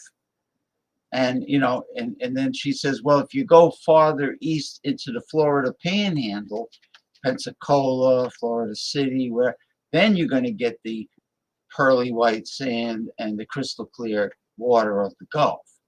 And that's how it is in Corpus Christi, Texas, Galveston. When you're on the Gulf Coast in Texas, it's real pretty. But once you get to near the Mississippi into the Gulf, not so nice. But that's how it is. It is what it is. Yeah, it is what it is. But if you want to see a very nice beach, I haven't been in quite a few years, but apparently it's gone downhill. But if we didn't go down to the Smokies, down in like Sevierville, Pigeon Forge, and Gatlinburg, which is about, well, to get down there, it's about an hour and a half, but to actually get into Sevierville, Pigeon Forge, and Gatlinburg is like another hour. It's about a 2.5 hour drive. If we didn't go there, which there's lots of beautiful mountains down there, that if you were to go down there every weekend for the rest of your life, you will not be able to do the same thing twice, because a lot of stuff comes and goes, and there's so much to do. So yeah, if you are ever up this way, down this way, whatever, go to Sevierville, Pigeon Forge, and Gatlinburg. You will find something to do and something to enjoy, and watching the beautiful mountains as you're down there. Because when we went to Cherokee, North Carolina, you can take, I think it's Highway 441 through those really windy Highland Mountain roads and get to Cherokee. If you really want to just really brace yourself for living on the edge, going through those windy ass mountain roads between Gatlinburg and Cherokee. With no it's railing, beautiful. right? Oh, there's railing. It's just those mountain roads are just, they're windy, because to cut through all of that, those mountains, when you get to the highlands, because of the highest mountain peaks,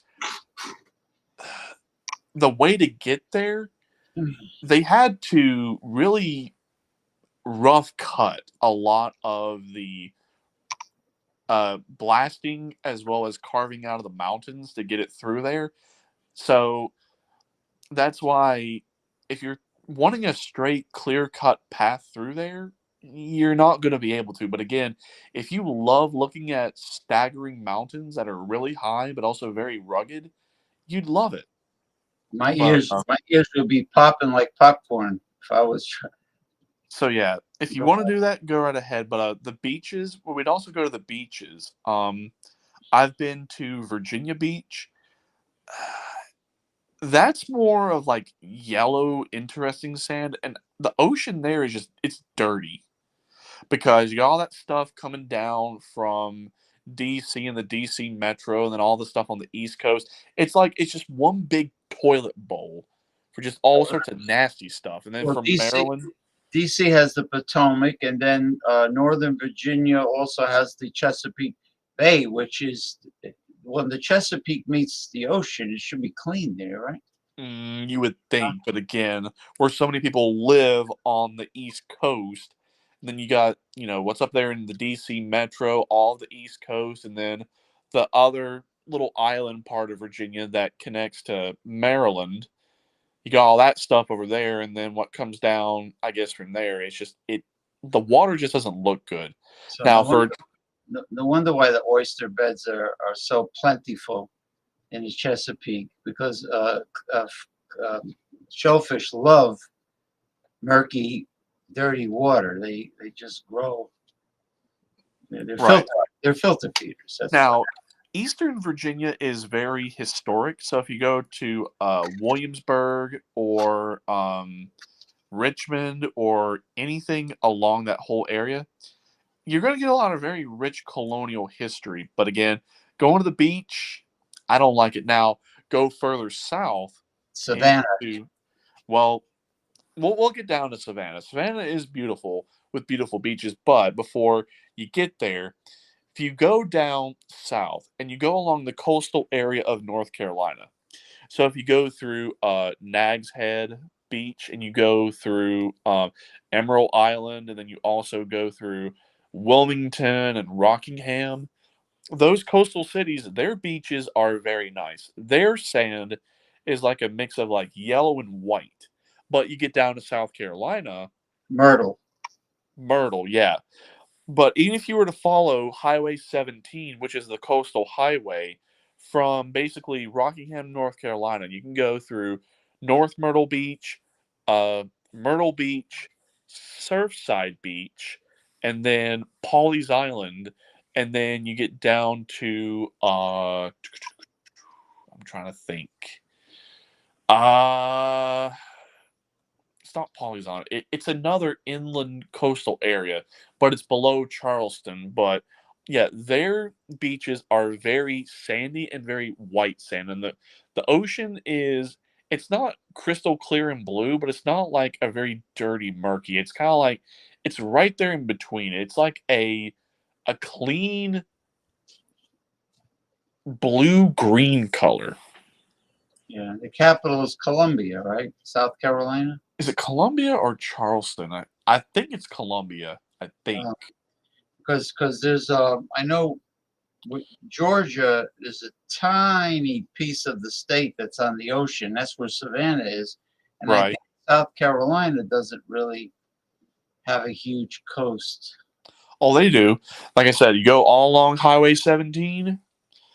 It's the coastal highway, and you can see a lot of beautiful things through there. But there's also a lot of inland mysteries along the coast that are very interesting and peculiar. But interestingly, that is actually where I got into reading tarot cards, and I'll explain.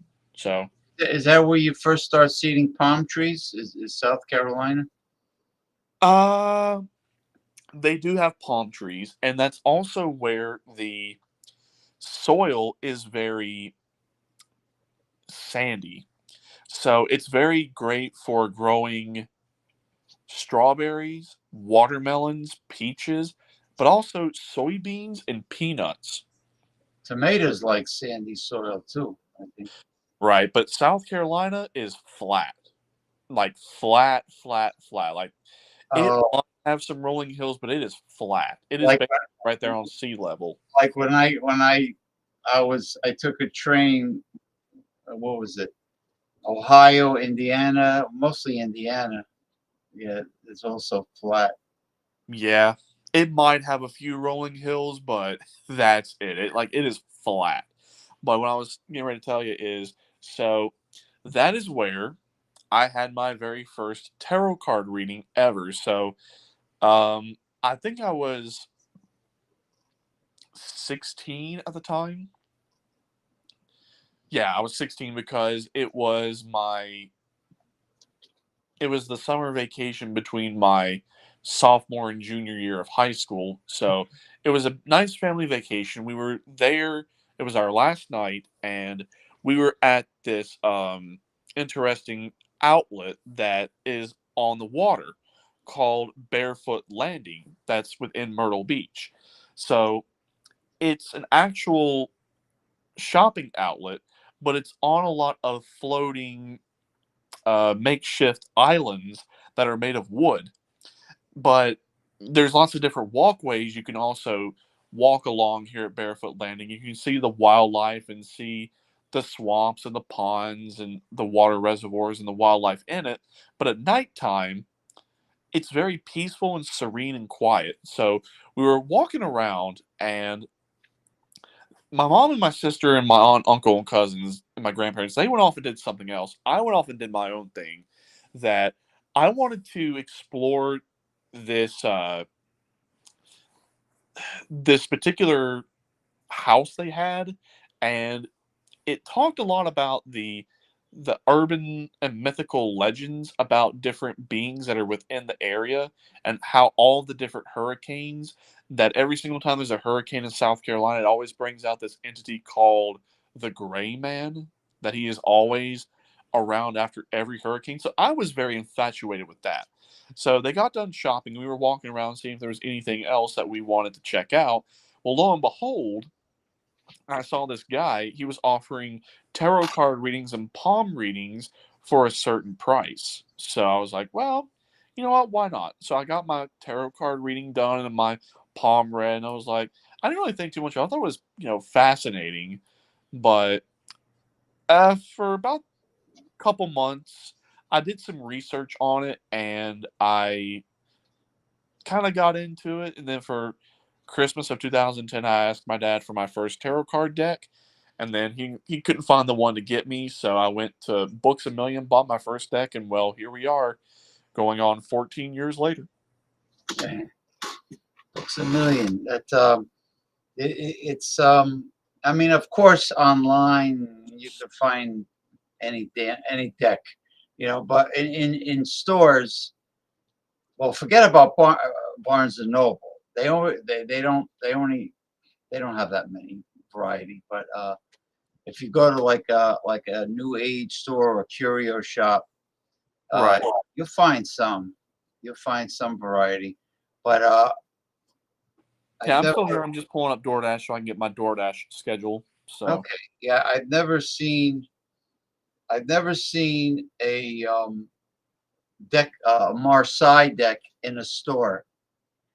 Until I was in Margarita Island, Venezuela, and that's where I bought this deck that I have. I got mine at Books A Million. Yeah, well, you were lucky to find one there, really. It's because they're not. It's not something usually you just see right away, and you see all these modern crazy tarot decks that they're not historically documented. They're just like modern design, abstract cards. Some are cartoonish. You know, they're not historically documented tarot cards. Oh man, there was this other card. There was this other deck. It wasn't Marseille. Barnes and Noble had this other French deck, and excuse me, and it wasn't Rider-Waite, and it wasn't Marseille.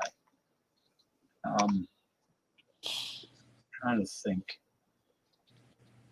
I would have to go on Google and see if I could find it. But they stopped carrying that, and then it was only Rider-Waite. Not two Rider-Waites, just the one Rider-Waite. And I'm like, it's not very artistic. I mean, it's right. Hard. It's not. If you want color, Rider-Waite is not the deck for a person who wants to see, you know, vivid colors. So that's what attracted me to Marseille. I went, you know, I saw it online first, and I'm like, wow, it's a colorful deck.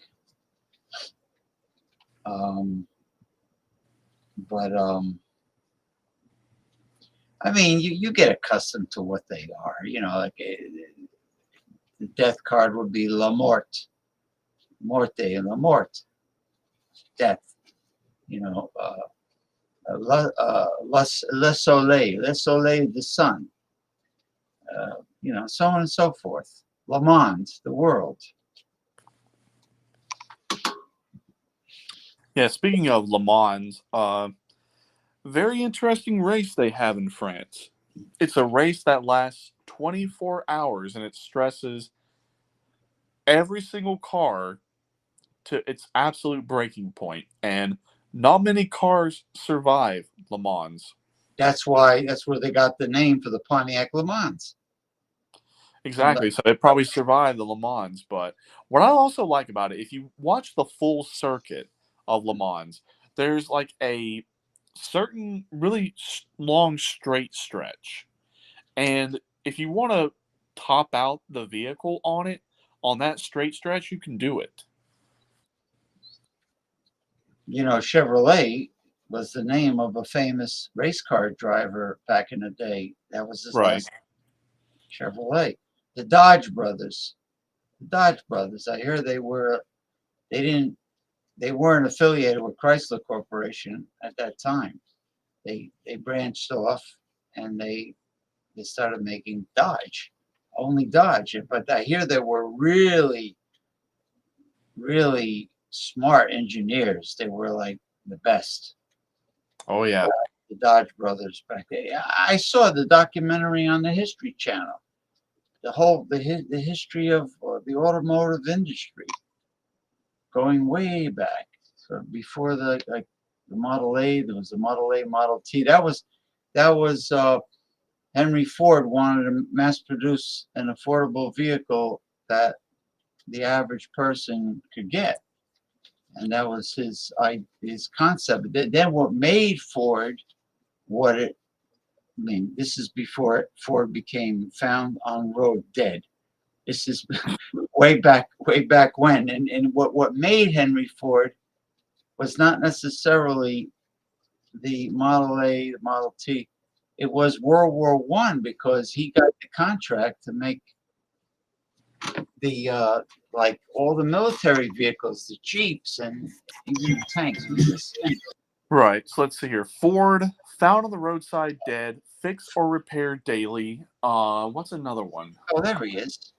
Jordy, I can tell you are lit out your skull. The last time I saw you was your steaks. You got all that lovely blood that was coming out of your steaks.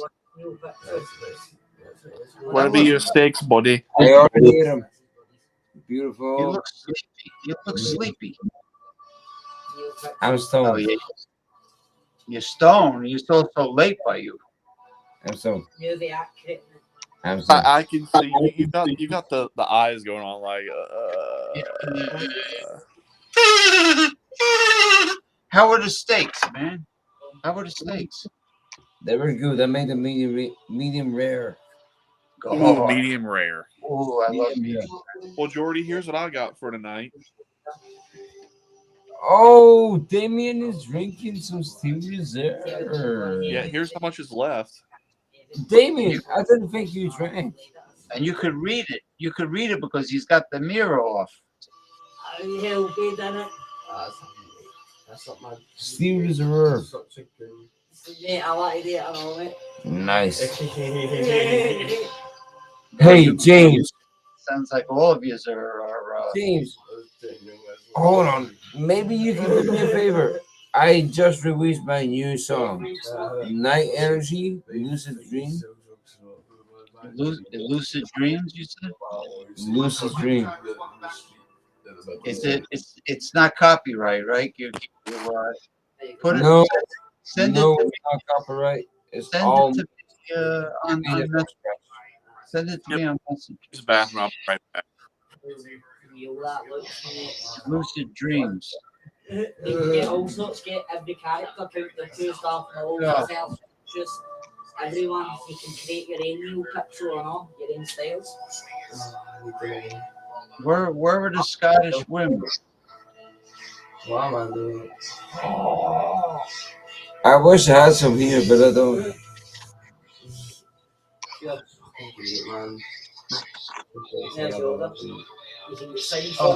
Oh, let me.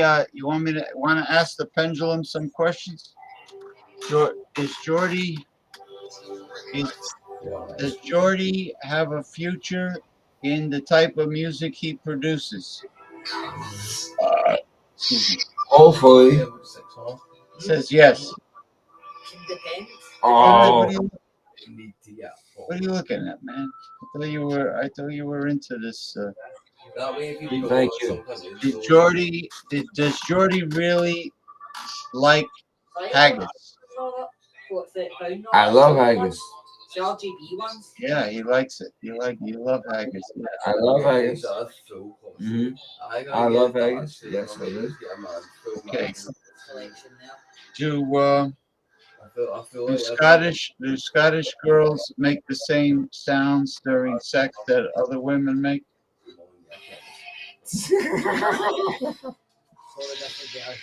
That's the one Disney's makes, right? Oh, what about sunglasses? Yes, they do. You get the duck says when I'm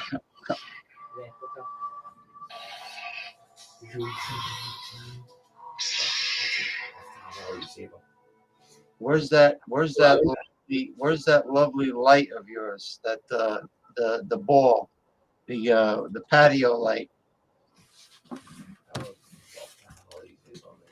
Oh, there it is. I like that. Ah, God damn it.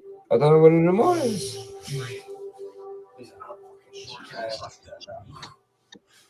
Burritos.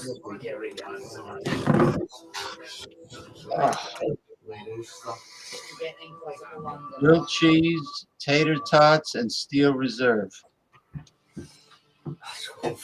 Tater sauce. Okay, so tater sauce are like baby potatoes. I can make grilled cheese, but I have 2 sacks of shredded Mexican cheese. I got one defrosted and one in the freezer.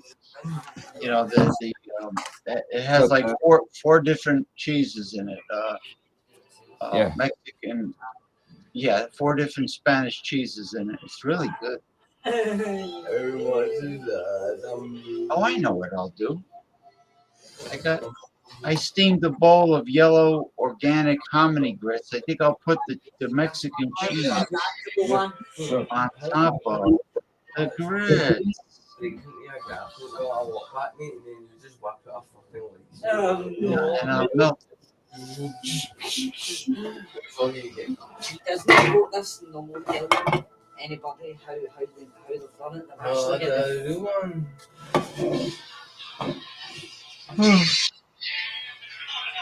That's in Disney. Disney have got that. And it's the first. It's retractable, mate. It wasn't it, guys. I thought projectors and shit. To be fair, that's probably no. Oh, look, stable lighting. That's wild. That's obviously for the gaming cat. Hey, oh, that's a. I like your dream. I like your dream catcher. You got a nice big. You got a nice big dream catcher in the back. Yes. It's a nice one. Wait. I hear new age music. I hear very mysterious new age music. Hey, James, I'm gonna go. I'm fucked. I love you too. Thank you for stopping by. Thank you for having me up on here tonight. Have fun. Have fun. I'm gonna get off myself soon. I'm hungry. See the difference? Jesus.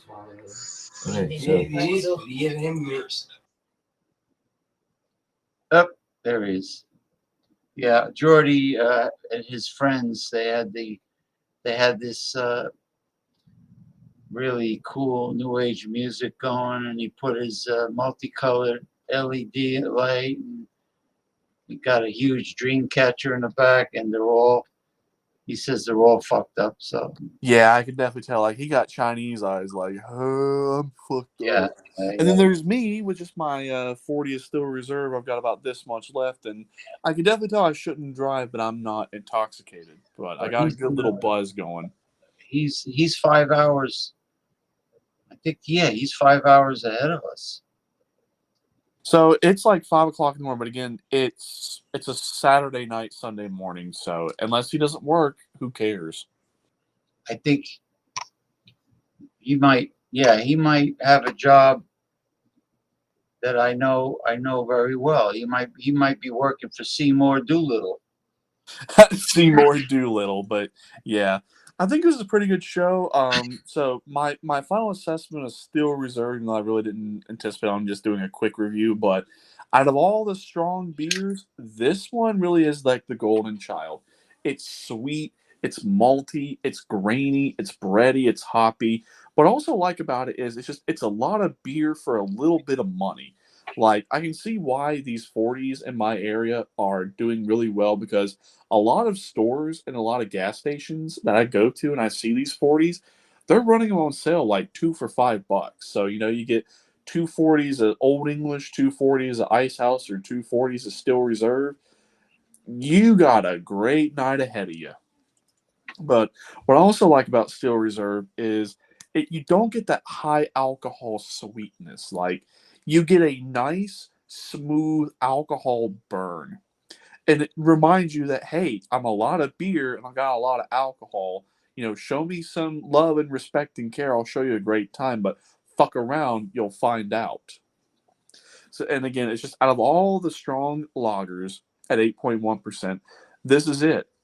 There's nothing really off about it. It's not overly sweet or overly grainy or overly bready or overly hoppy or over alcoholic. It's like it was able to balance everything, but still stay true to like the malt liquor high gravity style. The numbers for sweetness, I would say 3 out of 5 sugar cubes with that extra sweetness and that extra maltiness, but it's not overly sweet. Breadiness, I would give it 2.5 out of 5 slices off the bread loaf. It's pretty yeasty and pretty bready and hoppy. Surprisingly, it actually does have a good hop bite, just a nice straightforward bitterness with just like a little bit of grassiness. 2 out of 5 hop cones. But in terms of what are the calories on it, it's actually pretty high. Per 12-ounce serving, 222 calories. So this is a gain weight quick beer. If you're trying to lose weight, trying to count carbs or calories, run from this. Well, in general, is malt liquor, the fact that they call it malt liquor, is it very malt forward, more malt pronounced Oh yeah. in So flavor? well, you can always tell it's a malt liquor if you see like high gravity lager or malt liquor or ice or something like that. But here's why it's called malt liquor. So Because the Marzen, the German Marzen is very malty. well, it's to delineate a specific style of American beers. Like in Europe, they really don't have malt liquor because malt liquor is just a made up term.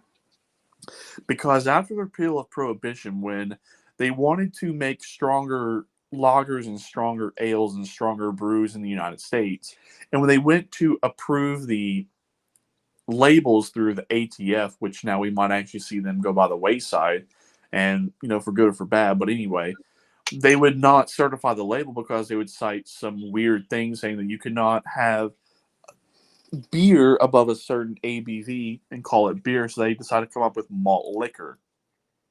All it is just a strong beer that has more malt, more grains, and more sugars, more fermentables to get it to the higher ABV. So your old school malt liquors like Mickey's, Colt 45, Old English, Country Club, Schlitz Blue Bull, Hurricane, and King Cobra, and St. Ides, they were around 5.5 to 6% typically. That's your OG malt liquor.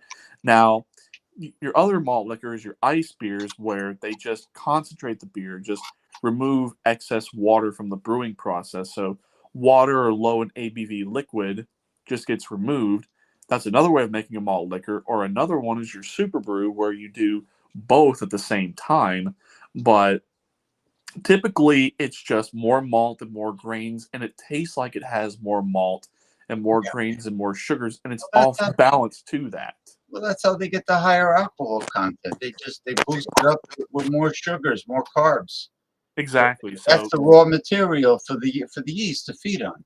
Right. So that's the American malt liquor. Now in Europe, they don't really have malt liquor. They just make beers that are way more malt forward or more sugars involved, or they ice brew it with like an ice bock, or they make a super brew. But yeah, all it is just in the American context, just a strong lager or strong ale, typically 5.5% and above, that just has like more malt and more grains, more adjuncts, more sugars, and it is more off balance to that particular flavor profile. Now, can you make a malt liquor that is balanced? Yeah, absolutely. Because again, it's a legal fiction made up style. There really is no real traditional basis to base what a malt liquor is off of, based off of the American repeal on Prohibition. Like, that's the only context of which malt liquor exists within. Yeah. And I know I read the story that India Pale Ale was actually discovered by accident on an English sailing ship that was on the way to India, and I guess the temperature was high, right? The ale and the kept in the wooden barrels were under like a higher temperature, and the long journey just created it. Right. So what they would do is hops really don't keep in beer. So that's why a strong lager or a strong ale or any sort of craft beer, you want to get them as fresh as possible. So that way you can taste the malt or the grains or the yeast and the hops. And you really want to taste what it tastes like. Whether it's freshly canned, bottled, or you get it on draft, the fresher, the better. Now, as beers age, the malt and the sugars and the grains and the yeast, those flavor profiles really don't go by the wayside. As they get older, the hop flavors and the hop profiles, they don't keep for whatever reason. Like, you can put in as much of a balance of the beer as you want. Like, you can really balance out the malt and the hops and the yeast or the grains or whatever you want to put in. But if it gets any sort of age to it, the hop just won't keep. So what they had to do was they loaded it up with hops to really keep the hop profile throughout the voyage. Because sometimes they would even sip on this ale, and there's IPLs, India Pale Lagers, although primarily it's an ale, but they would sip on it and realize, it's got a lot of hoppiness to it. But the hoppiness that you would get on day one when it was freshly put in the barrel or whatever, versus, like I say, wherever it is it's going to go, however many months it would be during that time, day one versus like month 2 or 3, the hop profile would diminish quite a bit. So that's why it's like, you really don't want to age a beer. Like, you don't really want to age a lot of wines or a lot of liquors. That's like, a lot of beer, wine, and liquor is meant to be consumed as fresh as possible. Unless it specifically states that it is meant for aging, don't age it. Yeah, well, if they're making a port or a sherry, that's aged, of course. Right. Yeah, they're aged. Ports and dessert wines is what I'm getting at. Exactly. So they can mellow out that higher ABV, because if you were to try a fresh dessert wine, because even dessert wine in the United States, there's only 2 types of wine. Table wine, 14% and below. 14.1% and above is dessert wine. Like, you really want to try to mellow out that high ABV, which you can do, but the more that higher ABV stuff ages, you'll still get that alcohol burn, but it won't like shine through where you don't taste like the other flavor profiles. Yeah, like if you tried, I don't know if you ever had Taylor port, either the Ruby Red or the 20 port. It's made from Concord grapes, like the Welch's jelly. Right. Grape, and it's 18% alcohol. I mean, I don't know. Ronald Theriot says they spike it with Paul Masson brandy because Paul Masson, the company that owns Taylor, owns Paul Masson. I don't know, or maybe it's just naturally 18%. Canistoga, I think he said the company was called Canistoga, but I don't know. People are always getting bought out by somebody nowadays. Yeah, we had that long talk about the barrel versus the steel tank, and then come to the decision that, yeah, the wood is probably good for the live yeast. It probably anchors itself onto the wood and inside the barrel, and as well as providing the flavor. But anyway, I'm gonna go and eat something. I'm getting tired myself. Right. You can tell you're hungry, but well, my eyes, allergies, you know. Right. My And then eyes. so did I ever tell you what the story behind Still Reserve is? So it came out back in 1998 by the Mackenzie River Corporation of San Francisco, California. So they also made St. Ides malt liquor. But if you also look at old labels of Still Reserve back in the day, it used to say age 28 days, but now it just says SR. But here is the story behind why Still Reserve exists. So it says the 211 mark, based on the medieval symbol for steel, appears only on Still Reserve high gravity lager. We use nearly twice the ingredients of many normal lagers and brew for over twice as long as many quality beers. That's the reason why you see like the 211. That's what it is. It's based on the medieval symbol for steel, but even the label, it's very steely. Like, it's a very peculiar design. Is that the logo, the medieval logo, like above the word steel, and that little symbol? Hold on. Yeah, the 211. This is the symbol they're talking about. The 211. That's why it's called Still Reserve 211. Oh. The 211 mark is that medieval symbol for steel. Okay. So yeah, it's like even when you taste it, you don't really notice it out of the bottle. But if you get a canned Steel Reserve, like a 12-ounce can or a 16-ounce can or a 24-ounce tall boy, if you drink it straight from the can, it does have a little bit of that steely, metallic-y bite to it. I kind of get that with Budweiser sometimes, especially if it's like a freshly brewed Budweiser and they just piled in that polished verdant rice. And when you look at certain Budweisers, they have like that really like yellowish gold, almost like a green hue to it.